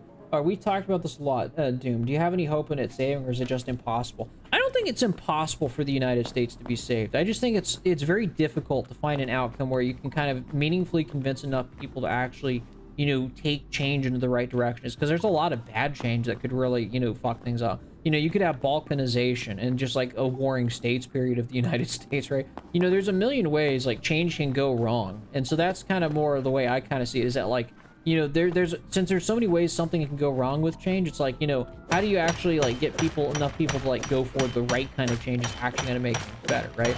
You know, like, think about, like, the anti-nuclear groups. Like, that was a change. They thought they were doing good, but like, in turn, they caused more harm than good that future generations like us are having to deal with for the foreseeable future, right? You know, people can have good intentions and want to change things in a million different ways, but that doesn't necessarily mean it's going to translate to, like, real, tangible, you know, betterment of society. That's something that takes careful thought and planning. And, you know, because of the sentiment of people being as finicky as it is, it's very hard to direct that properly. So, Inefficient business exists because of the near zero interest rates we had for ages, propped up by cheap money. Bingo, dude. That's what's caused most of the inflation. It's the cheap money, the low interest rate. That's the reason why housing is so fucked up, right? You know, because we were essentially giving out like zero interest, you know, money. Now that's the hard pill to swallow. And some people have kind of wisened up by saying like having higher interest rates, you know, could fix this thing. Like you're going to have a hard reset, like a recession. You're going to have a deflationary spiral to, you know, break down the housing market. It's a brutal fact of reality, and some people's portfolios are going to get hurt is because the fact is that, like, you know, we've set up a system where it's uncompetitive because of, you know, how things are set up, especially with all the rent steep. So, you know, the cheap money's got to go bye-bye, and I think that's kind of what Powell and the Federal Reserve is kind of realizing. Now, here's the problem, okay? You know, is that, like, by that same token, when you increase interest rates when prices are already high, you know, that makes it even more unaffordable. Like a 500K house with, what is that down there? Is that iron or is that some kind of emerald? It's probably iron. So the thing is that, like, it's going to cause a lot of comfort is because boomers are not going to be able to sell their properties at the prices that they want. And on top of that, Gen Z and younger generations are going to have significantly higher mortgage rates or payments just to afford, like, a house that's already overly inflated. And that's kind of where we're kind of going through right now. This guy's such a dick. Okay, there we go. He's dead. So that's what we're currently going through. Warring States of America would make a good strategy game. Yeah, that could be like a Hoi 4 mod. I've never played the game myself, but yeah. With how modern times, I don't think it's possible. I mean, seeing how much they care about the common man is all I need to see that it's not possible. Well, that's the problem. It's not only that the ruling class doesn't care about the common man. It's that, like, there's so many people in denial, even that are working class, over the situation that they're in, that they'd rather lie and gaslight about it and, you know, pretend that they have a shot of escaping the permanent underclass rather than starting a working class revolution. Like, the whole idea of, like, oh, I'm gonna, like, you know, go into crypto mining so I can escape the permanent underclass is like a fat coat for the fact is they don't want to admit the quiet part out loud, saying like, oh, you need a workers' revolution to actually change anything. That's the problem, is that you have a lot of people who are like, you know, I'm just going to completely cuck out and screw everybody else, you know, climb on top of like a pile of, you know, bodies just to get nominally ahead to have the chance of escaping the permanent underclass rather than just recognizing, you know, that there could be a working class revolution. So look up the old console called Shattered Union, and there is your Warring States game. Yeah, I think I heard that game before. Do we need to do away with the Constitution to have a central authority figure that still requires like a regulatory body or something like Caesar in the Senate? Yeah, that'll probably happen if there was actually like some kind of similar change like that in the United States. I think we have enough iron and copper now, but I'm going to try and get some more. So yeah, you're always going to have some regulatory body. That's kind of the funny part. I said it in one of my earlier videos. There's no such thing as an absolute monarchy. Even like a Caesar-type figure, you're still beholden towards your people to some degree, right? Even if it's not a formal monarchy or a formal democracy, right? Even monarchies have to actually listen to their people to some degree. You can't rule like an absolute tyrant. Even the English Civil War with King Charles I, okay, with Oliver Cromwell. You know, the whole point of the Habeas Corpus Act is that, like, even kings tried to, like, you know, play unlimited power trip games with people, and it didn't work out and backfired, okay? So the thing is, you can't there's no such thing as an absolute monarch. People are socially monarchistic animals, yes, but but there's no such thing as an absolute monarchy. There's a level of nuance on that when I say that. So even with like a Caesar type figure, right, you know, you're still going to have, like, you know, some form of regulation, good or bad, whether it's done effectively or not. Now, obviously, you have like our existing ruling class that are not kings, and they're pretty much unchecked in their power and their ability to do things. And that's kind of how we're in the situation we're in and why they're as unpopular as they are. So let the market work, but we say we have the face of the truth. Good policy is bad economics. Good economics is bad policy. Yeah, that's true. You know, you gotta... I'm more of a pragmatist when it comes to economics at the end of the day. I'd rather just choose what works. That's why I say, like, when it comes to smaller firms that enter, like, firm competition, I'm gonna 100% choose, you know, market cooperatives or, you know, sometimes even private firms, but large, you know, stateside industries, they're gonna be nationalized fully and probably brought into, like, broader economic planning. And it's a lava lake, all right. So that's my take on the economy. So, there's an argument that Milton Friedman and monetism have done more harm than good to the economy. Monetism is the economic idea that the government should only control money to regulate the economy. Isn't that, like, did that start with Keynesianism, where the idea, it's like, you know, you can stimulate the economy and stimulate demand by injecting money into the money supply? Because, like, if that's partially true, like, I would agree with you, okay? Because, like, here's one of the reasons. If you want to know why we've had all this inflation, It has to go with COVID, okay? Keynesianism, I'm pretty sure it's Keynesianism economics, okay? It's the idea like where if you just stimulate the economy through a bunch of government jobs or injecting liquidity in the system, is that you can spur up economic activity. And it's not entirely wrong, okay? If you do a liquidity injection and people have more money to spend things, people spend things, people buy things, and that stimulates economic activity to a degree, okay? Now, the problem is that when you have a supply constraint where people are not actually producing things, you can inject as much money into the economy as you want. It's not going to stimulate production. And that's exactly what happened in COVID. They did a whole bunch of liquidity injection, and it quite literally just caused a massive amount of inflation as a consequence of it, because the liquidity that they injected, they doubled the money supply in COVID. And it did not actually cause like an economic, boom like they intended it. So that was a down thing. Is Griffith your favorite anime character, and why do you use him as your avatar?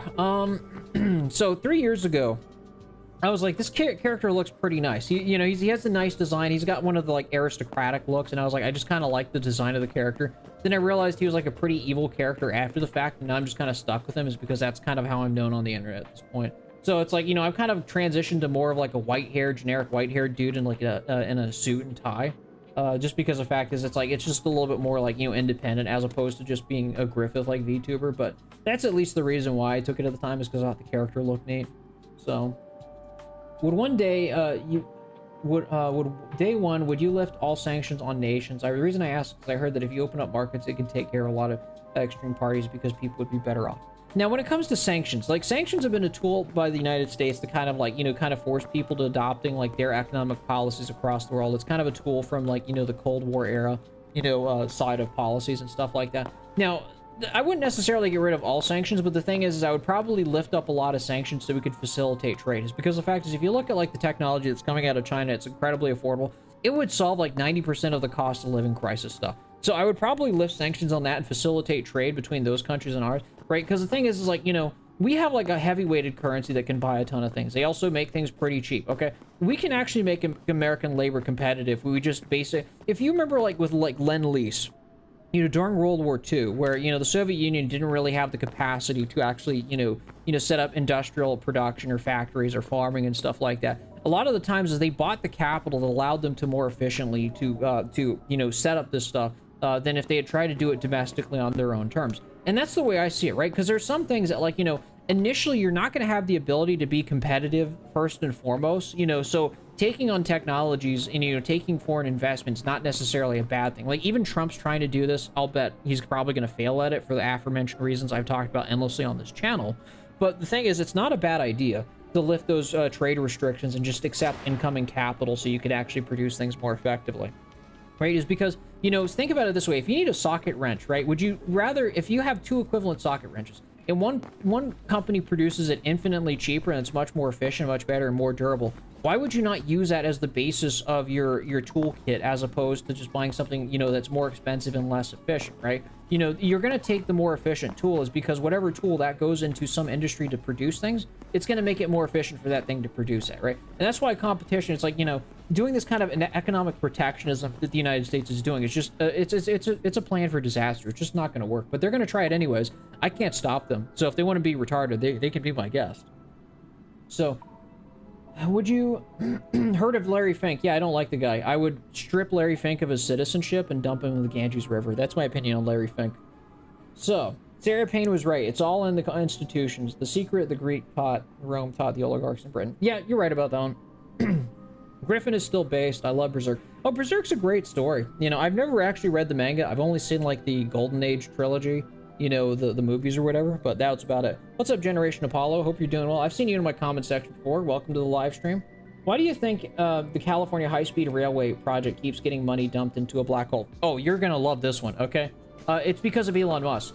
Elon Musk's stupid little Hyperloop thing that he did years ago that Thunderfoot has endlessly debunked is the reason why California does not have a high-speed rail.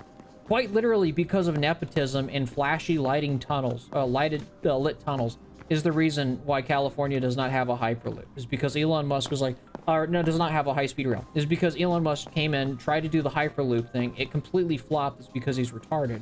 And so, like, we're here 10 years later and still have no, like, high-speed rail in, like, California. That's why. It's incredibly retarded why California doesn't have a high-speed rail. It's not because we can't build a high-speed rail. It's because some idiot named Elon Musk literally tried to take over it and do the Hyperloop instead, and that flopped, you know, 10 years ago. It's kind of ironic because Griffith is a charismatic leader from the proletariat that is trying to overthrow the aristocrats of the King of the Midland. That's the ironic thing about Griffith that I kind of found interesting about his characters, because he's not actually, you know, from the elite. It's kind of funny because I've had a couple of people come in my comment section saying that Griffith is like from some nebulous elite, but his actual backstory is that he grew up like on the lower classes, and he's been out for the aristocrats for quite some time now. It's kind of ironic is because you look at his character and the way he's designed and the way he carries himself very fancily. It's like you would assume he's a member of the upper classes, you know, at a glance, but it turns out he's really not. Not Fed posting, but can we even fight NIMBYs without putting on the green hat? Like, it seems like the NIMBY generation will live past 100 just to spite us. You can, it's just very difficult is because the incentive structures of most cities are focused on property owners, and existing property owners don't like additional property owners dropping down their property values. It's difficult. That's the difficult part. And the Northeast United States is a perfect example of this NIMBYism.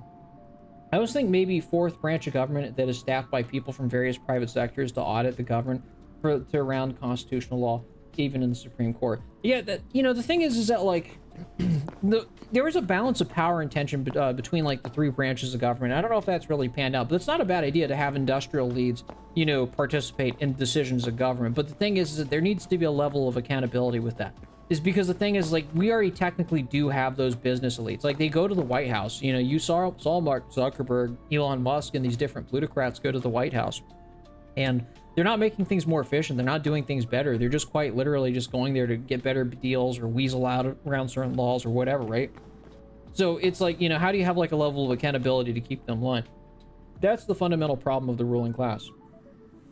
I was thinking of fourth branch of government. I don't know if I was effed up like Griffith. I'd probably do the same thing. Yeah, that's the thing about the eclipse. I think a lot of people miss, because when I watched, you know, the Berserk, you know, movies or whatever, right, and I looked at Griffith's character, right, you know, a lot of it, I looked back in the background of it, is like a lot of Griffith's character is inspired by, it's like the authors kind of, you know, jab at like like Nietzsche's concept of the Übermensch, which is kind of funny because Griffith is kind of like, you know, an inversion or kind of a mockery of like Nietzsche's concept of the Übermensch, because like the entire plot of like, you know, Griffith's character is that he sacrifices his humanity to become like a godlike figure, right? And that's kind of like a central point throughout the entire story of him, you know, going up to the point of the sacrifice. It's a giant sunk cost fallacy with Griffith. The reason he does the eclipse is like, well, all these other people died, so then like, you know, all their deaths are going to be in vain unless if I do the sacrifice. Like, that's the gist of the entire thing. The whole sacrifice that he did was predicated on the sunk cost fallacy of like, all these people died for my cause and my dreams, so therefore, you know, it makes no difference if I like go through with killing more people to do this exact same thing, because they already swore allegiance with me.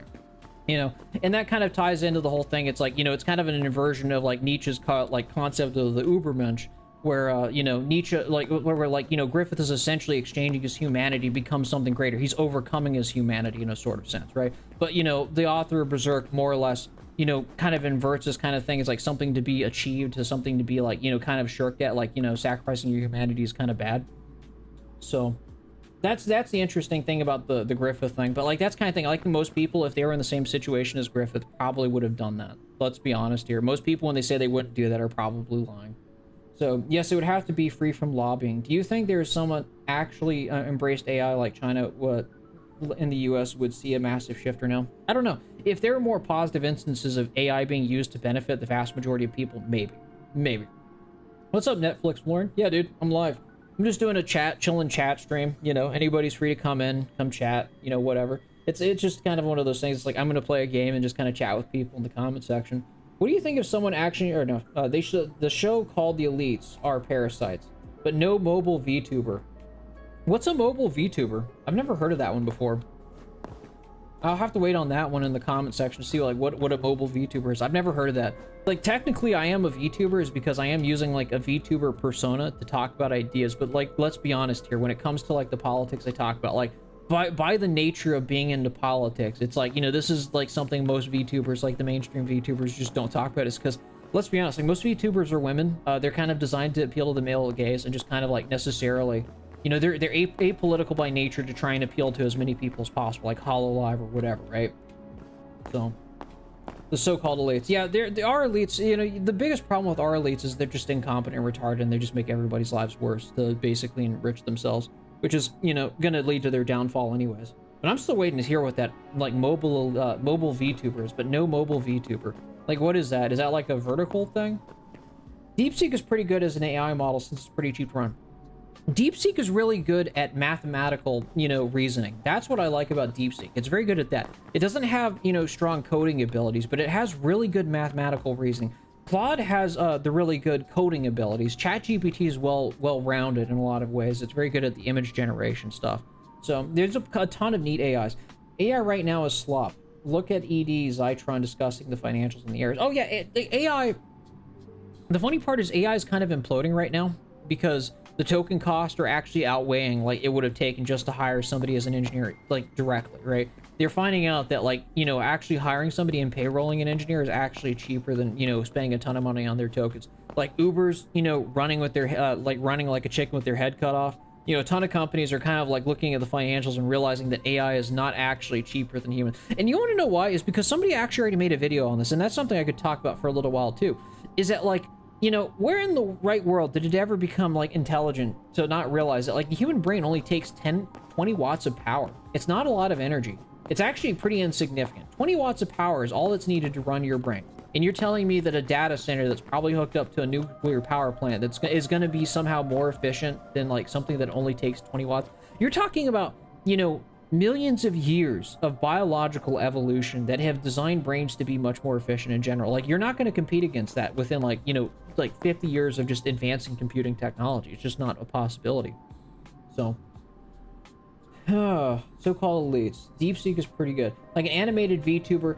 I have thought about getting an animated VTuber models, because, like, you can even look at other content creators that do have, like, an animated VTuber model. I've thought about doing something similar. Eventually, I might just do that. If the streams continue going on fairly successfully and people like it, I'll probably go with it. I've got some more videos coming around the corner anyways when it comes to it, so yeah, no, I might actually move to an animated models because a couple of people have already asked me to do that, and I'd be okay with that. So, or like a femboy persona thing. Yeah, not the right, you know, side of the internet. There's probably no shortage of people who do that. Not this corner of the internet. Not really into that. AI right now is slop. Look at Ed Zitron. Oh, I've already seen that. Get rid of the square footage laws so you can build tiny 30K homes. Texas has already done that. Texas is one of the few states that's actually that got rid of those, you know, where they're allowing you to build like small tiny homes. So it is it's going to improve, but this is going to be a multi-year like, you know, effort to make housing affordable. You know, it's not going to be a one-stop shop solution, is because you have to undo decades of boomer retardation, making properties expensive so they could expand their portfolios. And you're going to have to essentially acknowledge that it's going to be like a decade effort. Like the model you used to debate with your... Oh, that one. That ancient model. Oh my god, dude. That ancient model that I used to debate Destiny, God knows how long ago. That's an ancient one. So I actually had gotten that from like a VR chat model, and then I did the facial rigging animation stuff myself, and I used something called VC Face that basically did the facial tracking for me at the time, right? Like, I would never go back to a 3D model, like animation for, you know, like a VTuber stuff, because it was just too uncanny, and the shading was off for VC Face or whatever, right? There's other softwares that actually do that a lot better. But yeah, that's an ancient one. That's an ancient video. But yeah, if I were to actually get like a model animation, it would probably be like a PNG tuber, like animated model. So my huge concern is the data center, is the government bailing out data centers out. Mask off the government will mass surveillance data centers. Yeah, they probably will bail it out. Not gonna lie. You have it backwards. Monetism replaced Keynesianism in the 70s. Okay, so I did have that backwards. The thought and process of running the U.S. economy is the pillar of the neoliberal experiment of privatization, deregulation, and, you know, financialization. You don't give any ideas that they are going to harvest their brains next. Yeah, it's going to be like the Matrix, where you're all put in pods, and they're not using your bodies for, like, whatever it's called, power. They're just using it for AI compute data servers. Netflix more. They're already doing that right now. Ed Zitron is going to pop the bubble with his own hands. I need to actually look up that person later, so... Mixed anarchism is the only way I see forward, Alistair. Hey, everyone's gonna have different opinions. I'm open to pretty much anybody's, you know, 2 cents. I'm not necessarily an ideologue. I'll listen to all people's perspectives and kind of hear them out. But, you know, that's the way I see it. So, like, you know, maybe some good ideas from anarchism or whatever, right? You know, as far as intellectual goes, AI is a force multiplier in one's, you know, intellect, not an intellect on its own. With 20 watts of efficiency is all that's needed to drive extra compute. Strummer, why aren't you playing Minecraft? I don't know. I'm trying out Hytale, dude. That's why. So, yeah, that's the thing about like the force multiplier thing. You know, notice how like when I made that video and I gave my thoughts on like the AI stuff, like, you know, months ago, right? You know, Jensen Huang, like a month later, probably got word of the ideas that I talked about on my channel and started pairing the exact same things I talked about. That's what happens when you focus on good ideas. They just kind of propagate and go pretty far, right? You know, that's why you need to focus on, like, you know, instead of being an over-socialized midwit and focusing on what people are thinking, because this entire AI hype about it replacing everybody is a giant FOMO. It's just lit a fear of missing out, okay? It's literally peak over-socialized retardation between investors, right? And when you just look at the facts and just recognize that it's more of a skill multiplier than it is a replacement, you know, notice how a lot of these venture capitals, even Jensen Huang, started coming out and saying like, oh no, it's not actually meant to replace everybody, even though for years that they said it was going to replace everybody. Turns out not to be the case, right? Focus on the right ideas. Stop caring what other people think. That's my take. I know a math PhD third year who is now dooming about AI after an OpenAI model solved a math problem that was unsolved for almost 100 years. What is that? How is that a bad thing? It's like, I love, you know, I don't want to call it vibe mathing, is because you actually got to read the output to actually inspect it, but it's incredibly useful for mathematical equations. Like I said, DeepSeek's like, you know, V4 model has really good mathematical reasoning. I love it. So I don't know. I wouldn't say that's a bad thing. But like the thing is, like with PhDs, and PhDs are probably the people who have to least worry about it, is because the entire point of like doing a postgraduate doctorate education or is to do a thesis and original research. Like that's not the end of the world. That's actually going to be a boon for like PhD programs, is because, you know, now you can, you know, actually validate different theses as much as you want, and, you know, come up with the original ideas much faster. I would think AI would be a boon for PhD programs. I don't know why that person's freaking out on that one. So, meaning 30% means it's on the open market and competition, while 70% is locally owned by Alistair. That's an interesting one. I guess it's owned by me or something like that. I'm not used to seeing the CNC B-roll, but that change is scary. Yeah, I kind of just did a recording. I'm not much of a gamer, so I play like all the old games. So, you know, Command and Conquer. Speaking of AI, have you seen the clip where graduate students started to boo at the AI out of touch Google CEO? That's the thing. Yeah, I saw that. It doesn't surprise me. It's because the fact is like, you know, these people were told their entire lives to go to college and get that piece of paper and they'll have an okay standard of living, and now their jobs are being hollowed out by AI and also offshored at the same time. Yeah, I can understand why they'd be angry at that CEO. But, you know, not the state or government, owned like the CCP. Yeah, okay, that's fine. Nationalize the infrastructure. The data centers are suspicious to me. What do you need the data center the size of DC with more power than they require the state? Because they need to run, you know, their stupid AI algorithms. They need to run their LLMs. That's why. And it takes up a ton of power and processing to do that. The funny part is that, like, I could write you a program that burns your CPU, and not burns it, obviously, literally, but it'll just keep it occupied in full activity, or your GPU, and that doesn't necessarily mean anything spooky is going on. It's just that the person running it is retarded, right? So, like, the thing is, just because they're running these things and, like, you know, burning a ton of power doesn't mean, like, any useful work is going on, right? You could dig ditches, you know, that doesn't necessarily mean you're producing value or creating, like, actual real things, right? AI allowed me to save about 30 or 40% of my sunlight work on taxes.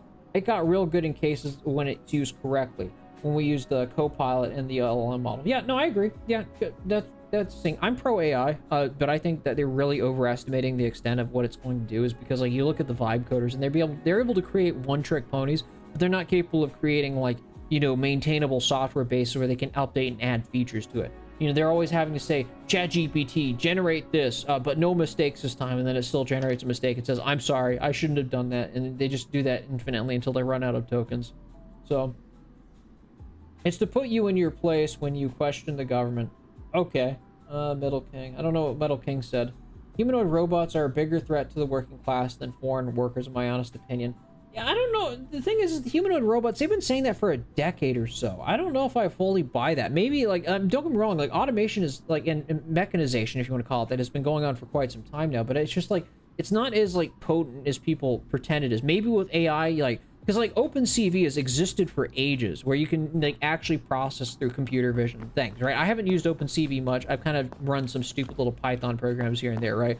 To, like, you know, identify things. But, you know, AI might excel a little bit better than that, but I'm not necessarily sure about that, that it's going to, like, automate even those workers. Because, like, every time they say it's going to automate something and, like, replace everybody, it never does. It really doesn't. That's why I don't really, like, as much as they're talking about AI. See, my concern isn't whether or not AI is going to replace you. It's whether or not your manager thinks it's going to replace you and then tries to replace you anyways, and thus you end up unemployed. Because your manager is retarded a lot of the times. So, you know, that's the more important thing. Most PhD students work at the corner for grant money, only care about grants above all else. Oh, dude, if you watch Sabine Hassenfelder talking about how fucked up the incentive structures of, like, PhD programs are, it's like, you already know. Like, that thing is like, you know, people go around for grant money, and it's literally just, it's like a bounty game, okay? You know, people do research for grant money just to get by, right? You know, it's not... that's the one thing I always wanted to do a PhD in physics. But the thing is that, like, if you actually look at, like, a lot of the graduate programs and stuff like that, right? You know, where the entire incentive structure on how you actually make money and like make an income as like a PhD in physics, or like a, you know, there's professor tenureship, and but that takes years. Like, even if you become a professor at university, that's not going to guarantee you tenureship. Most of the time, you're not doing your own original research. You're doing somebody else's research, and it's probably the most boring thing. But then again, I made an entire video talking about how engineering feels the same way, right? But the thing is like, you know, it sounds incredibly boring is because you're at the behest of doing somebody else's research because you need grant money just to get by, right? The entire incentive structure is just messed up. So, had a fight with a doctor months ago about, you know, okay, related to the tax. He got a letter from the IRS a month later and said he disregarded the advice. Karma is real. Humanoid robots have been long considered impractical. That's why mechs are unlikely. Yeah, I agree. All the automation I have seen is basically the same factory robots in the car using AI. You know the funny part about, like, a lot of these AI factories where they're using, like, a humanoid robot, more often than not, it's some fucking underpaid, you know, jackass, you know, and he's in India and he's underpaid and he's just operating it through a VR headset. Like, that's the funny part. It's like when they talk about, like, replacing people with, like, humanoid robots. Give me an instance where the robot is actually fully self-sufficient and isn't being piloted by somebody with a VR headset. Like, I'm being real here. Because, like, every single time, it's usually something to that effect. Okay, I don't know what these red crystals are, but I'm going to take them. And I'm almost out of, you know, my regular tech axe when it comes to this. I've been chatting so long, I haven't even gotten to, you know, my armor set, you know. But it's fun having a conversation. Check my automation comment, Alistair, and the robot is slower. I believe you. I believe you. See, it's not so much whether it's faster or slower, it's whether or not it can run cheaper than, you know, a human worker. And that's kind of the big talking point, because even Scam Altman was trying to sell that. Yeah, my crude pickaxe is broken. Womp womp. I guess I gotta go back to the surface. So, you know, that's what Scam Altman was saying for the longest time, is that, like, you know, AI is going to be cheaper than the human brain, and, you know, how much energy it takes to raise a human or whatever, right? And people were saying it was dystopian as fuck, which it was, don't get me wrong, right? But, like, capitalists see it as, like, an opportunity cost to save money, is because at the end of the day, they're trying to produce things for as low cost as possible, and of course, as usual, like the rent-seeking retards, they really are pocket the difference, okay? And so, you know, the thing is that it has to be cheaper for it to actually make sense. And a lot of the times, it's like they might experiment with it for a while, but in a sort of way, it ends up creating, like, new sections of work for people to do. I don't know if that's the way I came in or another way, but I'm trying to find my way out of this cave. And my pickaxe is broken. Imagine this happening in Minecraft. That's why you carry wood into the caves, because at least you can make another pickaxe with all the ore that you just got. So, I don't know about this game. So, it's not the robots that are bad, but like how they're taking from humans, just like how factories replaced handicrafts, leading to the phenomena of the sheep eating people. Yeah, that's true. That's kind of the thing. It's like, if you could just basically, you know, show how it directly benefits, like, ordinary people, like, people would not be as hostile towards it. And that's kind of been the entire gist of my channel. And I've gotten blasted for it, because I've had people, like, really call me out and go after me for, like, having like my opinions on AI that I do, right? You know, understandably so, is because the fact is it's being used as such an antagonistic manner to just, you know, people who just want to live and have a decent life. So, but it is what it is. There's that dodo. I think it came out of wrong cave. I don't know where this area is. I gotta find my home base. Oh wait, no, this is where it came in. I went into the cave on this side, so not too far away. I don't know, that was the cave I went in. Let's go make some armor. So, I see a lot of redacted messages in my comment section. I hope you guys aren't getting too fed posty. So, I love how liberals tell people just to move, but ignore the fact the U.S. makes moving to PETA the jobs reject. People need to relocate. Yeah, that's true. Also, people ignore the fact is that where they tell you to move, there are no jobs in the first place, and that's another insufferable thing about that. Okay, I need something to burn. There you go. I'm gonna burn some other stuff. Venom sack. So, you have a list of games that you plan on playing for the streams, or just whatever you feel like playing when you start the stream? I'm gonna just play whatever I kind of feel like it. I don't know. What do you guys prefer? I don't really consider myself a professional streamer. I'm just a guy who yaps on the internet, right? Would you prefer I just basically announce what I'm going to play before I play the stream? It's because, like, one guy came on the stream yesterday. He was like, have you heard of these various streamers? I'm like, no, I'm like a millennial, so I'm basically a cyber boomer in a sort of sense, right? I'm not aware of, like, the other, you know, more modern, like, you know, personalities on the internet. What's better? What do you guys prefer? One guy mentioned Subnautica, and I wouldn't be opposed to playing that game. That game, you know, can be, I've heard, it's pretty scary as fuck at times.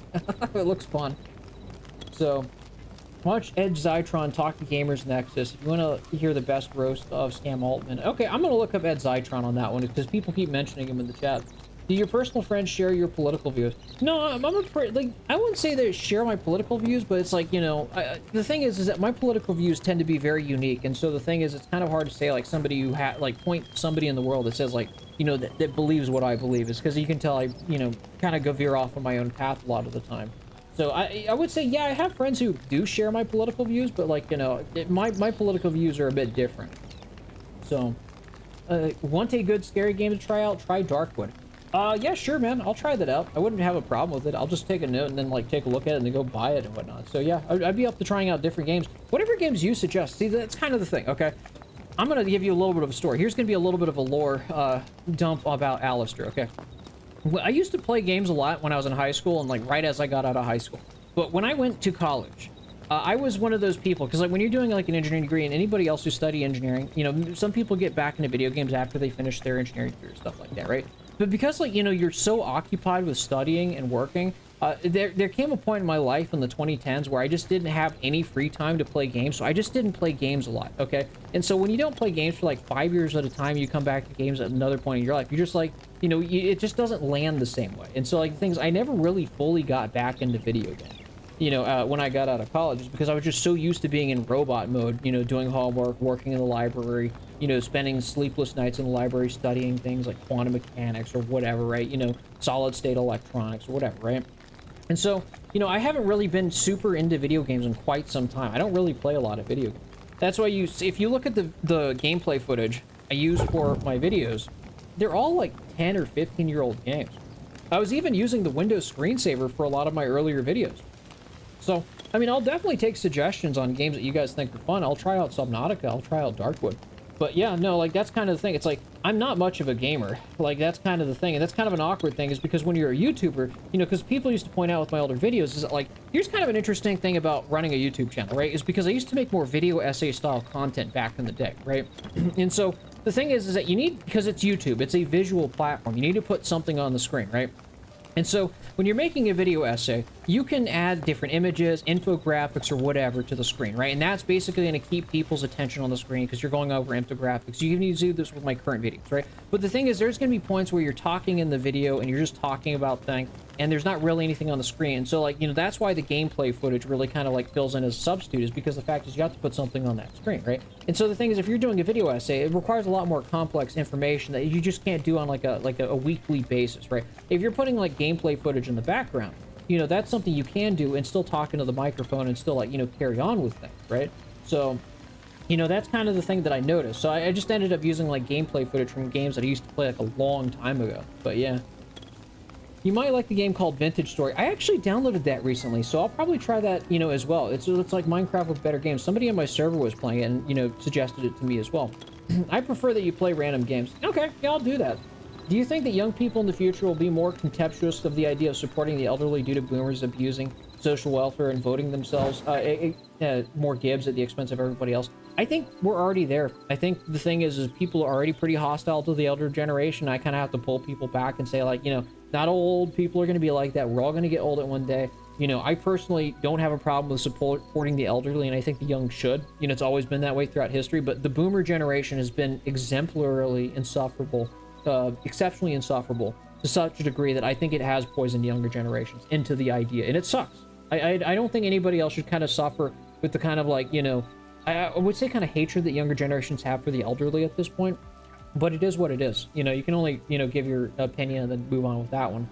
So I feel you should also just play games you feel you like, but still take suggestions every once in a while, like Subnautica. Yeah, I'll try that one out, man. I have no problem with it. You know, The great thing is I do enjoy the social aspect of doing live streams because I'm a fairly social person at the end of the day. I like chatting with people, I like chatting people within the chat. So, you know, I'll try out suggestions of what you guys think I should try out every once in a while. Going into the PC Engine's RPGs, like, you know, grind Japanese, this will help you ease out.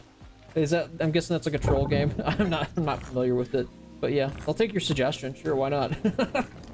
College can be hard. It's okay to take off a while before jumping back into video games. Like, the thing is, I've been out of college for a good period of time now, BA. That's kind of the thing. It's like, so when you have, like, that learn trait, when you've been doing things a certain way for years, where you're always feeling you have to be productive all the time, is because, like, you know, it's a STEM school. Like, you're gonna be trying to maximize productivity. I mean, I almost burnt myself out in college. I actually did. But the thing is, like, when you're so used to going to the library, you know, and spending your weekends in the library studying things, you know, advanced things, it's like, you know, you forget, like, what your world used to be before that. And so the thing is, you get stuck into that habit. And that's, I never really got out of that habit of, like, you know, feeling unproductive playing video games, right? So, you know, I still have that mentality. And so, like, you know, I'll play a video game for, like, a solid hour or so, and I'll just feel like I've been unproductive and just go do something else. It's like, you know, the funny part is that when I was recording gameplay footage using Command & Conquer for the video essays or the videos that I upload, right? You know, it's like, it's one of those things I have to, like, mentally concentrate, be like, okay, I'm being productive in some capacity because I'm using it to actually make YouTube videos, right? But, you know, that mentality was very hard to break, and I still really haven't fully broken it. And the funny part is, I used to cope about this. I think you guys are probably in the same situations because you've probably gone through your life feeling like video games have gotten shittier as time has gone, right? And I don't think that's necessarily a point of disagreement, but at the same time, it's like, you know, I kind of began to realize is that I just didn't play as many video games as I did when I was younger. And part of it was the fact is maybe it's just because you're getting older and like what you grew up with was what your taste, right? Because, you know, because a lot of people, especially millennials, will kind of write off like, you know, oh, video games just objectively got worse off. And it's like, no, I think you just grew up and, you know, it's just like you had to move on with other things in your life is because you just got busy, you know? So when people have a hard time getting by, they're going to be less generous in general. That's true. The only reason a lot of people in Gen Z are supporting boomers is because low unemployment in nursing, the biggest industry in the US, is just keeping boomers alive and healthy. That's true. If someone struggles socially, do you think they will also struggle financially, or is that a myth? I think that's a myth. I'm gonna be real with you, is because the fact is that like you can have some real antisocial people and they'll do just fine. The thing is like, you want to know where I think that myth came from, Cozy the Great? It came with the idea that, because like the whole idea of social skills being more important than hard skills that have kind of emerged today is more or less a consequence of the ruling class kind of pulling the narrative, like, you know, Mark Zuckerberg's and like Elon Musk are like Iron Mans or whatever, right? They're like Tony Stark's, right? Once that narrative fell apart, they basically started to rely on the fact that they were like, oh, well, actually, the reason we're successful is not because of our amazing technical skills, even though we tried to LARP like Tony Stark for 2 decades or something like that. It's because we have amazing social skills. It's because it's more important about who you know than what you know, and what they're just kind of referring to as nepotism, right? And I think social media is probably the biggest, you know, contributor to the idea that like, you know, that where like social skills are more important than anything. I think that's a consequence of social media and over socialization.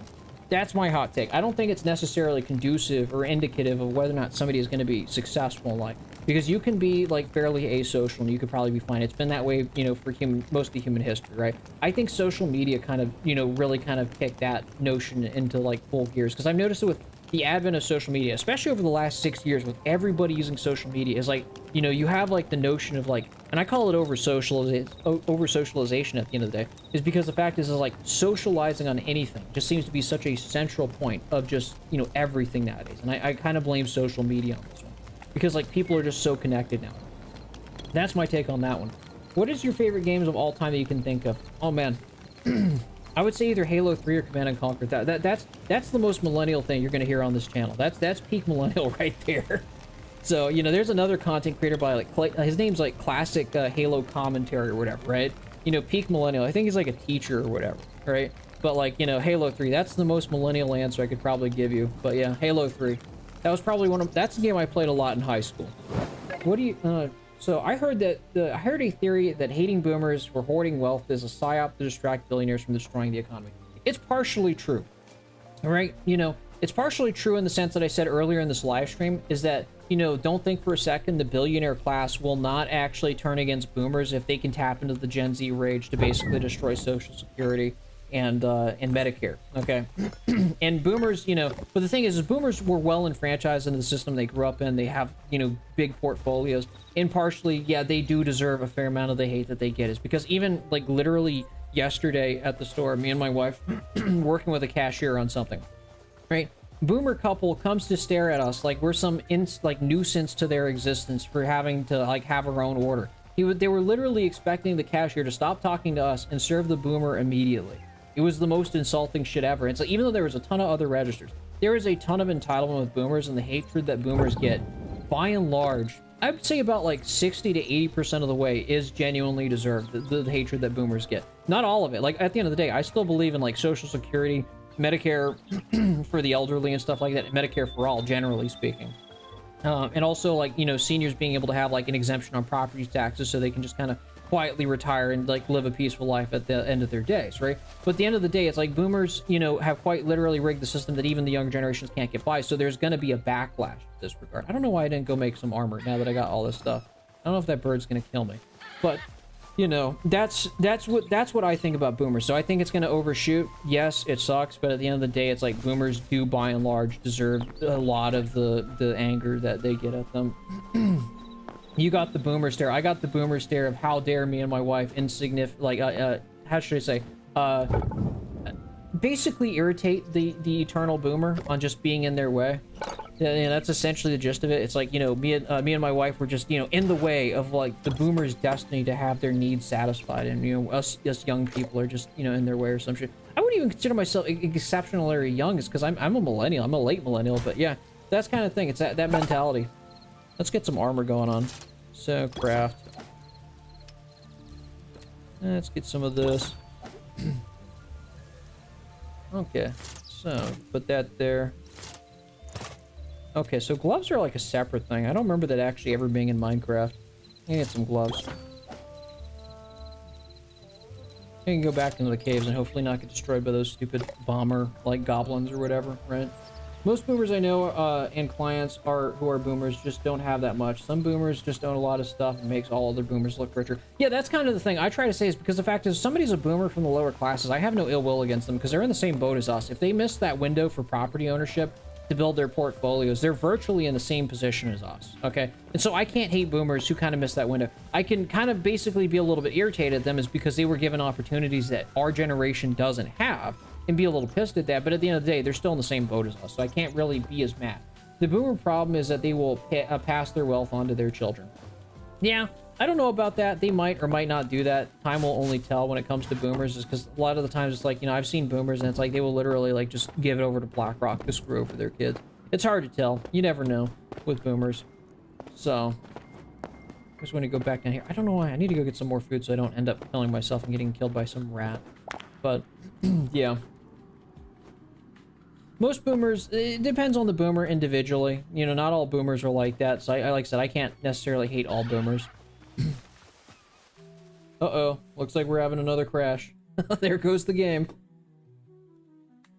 You know, maybe I will try Subnautica for the next stream. I think we'll do Subnautica next round, because I think running it through Proton probably would be more stable. So we'll see how that one turns out. Maybe it'll crash significantly less. There we go. Let me go ahead and restart it. Gameplay. Open selector.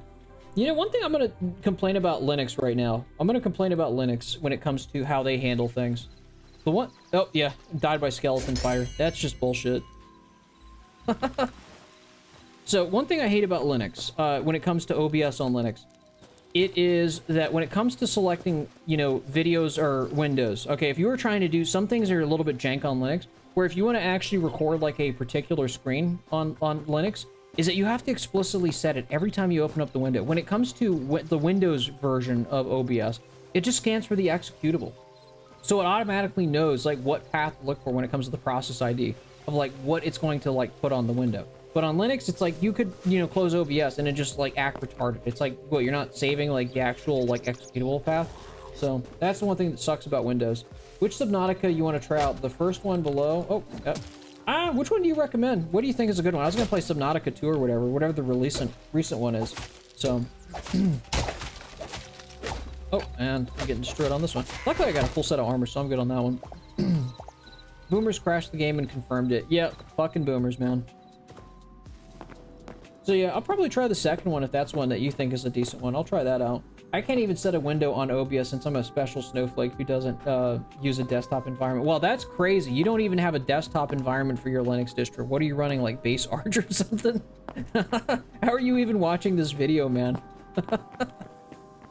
I'm curious. I want to hear that one. How are you watching? Are you just watching it through the terminal? I've seen some like weird mods where they can watch YouTube videos through the terminal. That's a crazy one.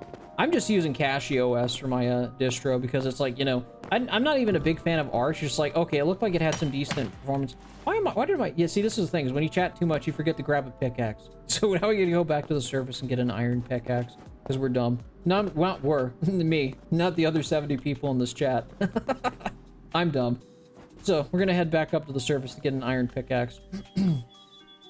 So, Alistair, as someone who has studied quantum mechanics, does anyone have a theory on what they should test for a portal or even into a window for a parallel universe? I'm going to be an honest take about quantum mechanics, okay? When I was an undergraduate and I studied quantum mechanics, you know, when it came to the whole parallel universe stuff, when it came to the Copenhagen interpretation of the wave function and stuff like that, right? You know, the funny thing about, like, you know, all those things is that when it comes to, like, you know, the multi-worlds hypothesis by Sean Carroll or whatever else, I need some light leather, so we're gonna need to get like a tanning hide or something like that. So the thing about like all these things is that like all the things that they add on top of quantum mechanics for what it is I personally don't necessarily, you know, agree with it, is because the fact is like nobody knows what the wave function is. Nobody knows what qualifies as a measurement. I remember asking my professor for quantum mechanics that. No, he just straight up told me nobody actually knows about that, right? And so a lot of the things about quantum mechanics, like, you know, the kind of speculative things like the parallel worlds like idea or whatnot, right, is really just pure speculation that can neither be proven nor disproven, right? And that's kind of the thing. It's like you start getting into the territory of people coming up with like a million like speculations, and that's the reason why the Copenhagen interpretation of quantum mechanics is just so popular, is because the fact is it assigns the least amount of speculation to what quantum mechanics actually is, as opposed to like creating like a parallel, you know, worlds hypothesis, like where every like, you know, wave function collapses the creation of a new universe kind of thing, right? Is because when you start getting into that, if you look at the old scientific models of like the atom and what it looked like, right? You know, people came up with some really whack models of the atom before like they knew what it actually was, right? And so people speculated on a ton of things that were just like, you know, just off the park, adding unnecessary levels of complexity to something that just like doesn't need that level of complexity. And those models ended up being wrong. And so the thing is that like the reason why they go to the Copenhagen, you know, interpretation is because it has the least amount of assumptions that can likely be proven wrong. And so the fact is like, you know, people kind of rely on what evidence can be gathered about it in the first place, right? So I'm on base CachyOS, but I just don't have something like KDE or FCE. I just went with the default KDE. So, you know, when it comes to quantum mechanics, you know, it's like, you know, nobody knows what qualifies as a measurement. And it could be actually fairly deterministic. There's people like Sabine Hassenfelder that go towards the determinism route, where they believe that things are actually deterministic. It's just like, you know, an immeasurable aspect, right? You know, they throw out things like measurement independence, which I personally don't even disagree with, is because I've said this for ages. I said this in my video previously, is that how can you say a measurement is not a physical process? And I'm going to go into a bit of a physics schizo rant, you know, late at night, right? Is because, you know, we all know that, like, you know, when it comes to interacting in the world, that is a physical thing. It's not something you can really disconnect, right? You know, it's a physical process, right? You know, we know information gathering is a physical process. If you're measuring something, you know, you're gathering information on it. There's the whatever it's called experiment, the Sizzlard engine experiment, that kind of indicates that information is physical, okay? So when you have information on a system and you're able to make predictions about it, Maxwell's demon, right? You know, that is, you know, physical power of a system, right? So that is something that physically influences the system. So, you know, why would you not assume that when you measure something, when you know the state of something, that is not something that, you know, imparts something on the world? You know, as a subjective, you know, being within the world, you're participating within it. You're not separate of it. You're not making independent, like, measurements of the world, you know, outside of it. You're a part of the world. And so, you know, when somebody wants to throw out measurement independence for the Bell's experiment, it's like, you know, that should have been a known, like a no-brainer day one, which has always kind of surprised me with physics, is because they just don't admit that. But that's just my 2 cents on that one. That's a bit of a schizo rant about quantum mechanics, and I've made a video on that previously. But yeah, you mean like neutrinos or something like that? If you don't know much about the lore of Subnautica, then do the first one. But if you do know a lot of the lore of the first one, yeah, okay, I'll just do the first one. I'll take your recommendation for that, because I don't know much of the lore. I just know it's the game where you dive into the ocean and do stuff like that, right? You know, you just go looking for fishes and cataloging things. I think I found a place that might be very showing of a parallel universe. I'll bet a very narrow one, Alistair. Okay, so would the idea just to gather as much data as location as possible? Well, here's kind of the interesting thing, right? You know, let's take Maxwell's Demon. Let's go about Maxwell's Demon. Okay, Maxwell's Demon goes like this. For anybody who's interested in how that works in the chat, okay? Maxwell's Demon is this hypothetical thought experiment that was invented by James Clerk Maxwell to question the ideas of thermodynamics. You know, the ideas of entropy always rising. You know, that was something that was an inevitability of, like, you know, Clausius entropy. So Maxwell wanted to jab at the idea of Clausius entropy always just going up, being they call it absolute entropy, meaning that entropy never goes down. It's something that absolutely goes up, right? Is that, you know, you could have this invisible, this micro intelligence that could, you know, take a body filled with like a bunch of gas particles, and all those gas particles have different velocities, they have different energies, they're bouncing into one another, they're sharing energy, but the total energy of the system is conserved, but, you know, they're bouncing around each other, and, you know, they have different speeds, right? And so you insert a little, you know, being that has a level of intelligence, you know, to control a partition door. And they can separate the particles based on how fast they're moving. And effectively, when they separate the hot particles from the cold particles, well, now you have something that has a temperature difference. You've lowered the entropy. And why is this important? Is because when you have a hot body and a cold body, you can insert a steam engine between those two thermal bodies and generate useful mechanical work, which is a seeming violation of the second law of thermodynamics. It is an intelligence imparting, you know, real physical consequences on the world that lowers, you know, entropy on the system, right? And so, you know, right off the bat, when you look at this, you know, when you hear that, you know, something with like a level of intelligence is able to manipulate a system to create real physical mechanical work, it should only lend itself to the idea that, you know, measurements, you know, doing something, you know, understanding something or having knowledge of the system imparts real physical consequences in the system. Because, you know, for that demon to be able to open and close the door, the partition door, it can't do that randomly. It has to do that at such a time that it separates the particles, the fast particles from the slow particles. And so, you know, it has to have knowledge of the system of when to open that door and close that door, right? Knowledge of the system to actually impart real physical power on it. And so that's why I say it's like when, you know, you hear about like the exemption for Bell's, you know, inequality theorem saying measurement independence. It's like, I don't know why it hadn't been like an axiomatic assumption that, you know, there's never been measurement independence. You cannot know the state of something without imparting something or some physical consequence on it. Life can be interpreted as a kind of Maxwell's demon. You know, that's kind of the point of like the whole, like, can the universe understand itself? And that was the entire thesis of that video, is because the fact is, it's like, it's not so much to justify something like Laplace's demon and say like some super intelligence is going to arise, like, you know, like Scam Altman's retardation. It's just to point out that like knowledge has a physical impact on the world. That's all that is. Like intelligence or consciousness, if you want to call it that, has a real physical role on it. Knowledge is power. Treat it as possible to control your group, and then, you know, everywhere else. Yeah, the classic atom picture that we see in school, so easy. It's wrong, but it's easy to cheat. Yeah, it is. It is wrong, but, you know, it's what they teach all the time. So my question with quantum mechanics is that the secret of quantum mechanics lying into the fact that, like, you know, there is a limit to what you can know about, you know, the universe, because it would have physical consequences if you could know the absolute state of the universe. You know, for instance, if you could know the absolute position of a particle. We went from talking about politics, the economy, to video games, and then physics. Yeah, you came to the right person. That is basically his entire personality is economics, politics, and physics. That's the gist of my my personality, if you want to call it that, right? Which is kind of an interesting one. Maybe I should get back into video games. It's not a bad idea. I need a pastime, so you're not wrong about that. It seems like a ghost thing. What I am talking about is nothing fits the profile, so most logical thing to me somehow is the traumatic event that happened across the universe. You know, it could be anything, you know. I like to keep an open mind, and I came all the way here to get a pickaxe, and I need leather, so I think I'm gonna, can I make a copper pickaxe? I don't need no copper, that's bullshit, man. Economics is the ultimately applied physics. It's not wrong. Even Paul Cockshot, if you watch that old interview I did with him, we were talking about, like, you know, the nature of money and like Boltzmann-Gibbs distributions when it comes to like wealth inequality, and it's kind of interesting how that kind of parallel, that there's a parallel between that and like, you know, particle or like statistical physics. You know, I thought, I don't know if I said it in the video, but I think he misunderstood me when I said, you know, who created that like thing, because I heard that even from my thermodynamics class about like that parallel between like, you know, wealth inequality and you know, how speed distributions work in like a chamber full of like particles and gas. So I need to get leather, but we'll have to figure that one out. So I need to get myself one of these benches, canning rack, but I need light hide for that, so I need to go hunting animals or something like that. Yeah, iron, it's kind of interesting how iron and like the different scales like tier in this game is because it's a little more complicated than Minecraft, and that's probably a good thing because it gives you more things to do. I'm in the right place, I guess, to talk about the stuff. Yeah, you will hear the most schizo stuff on this channel. You know, I try to keep the talking points like at least like semi-interesting and different from what like most of the other mainstream channels do.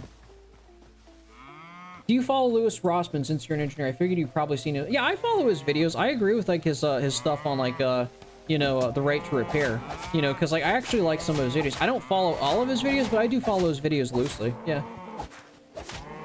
And I do agree with the right to repair. I didn't know that cow could attack. Alright, can I get some leather hide? And I could get some leather hide. So yeah. Yeah, I do follow his channel. It's partly why capital plays such a role in managing the economy and incentives the rates prove better. Yeah. Oh. And some leather. And oh.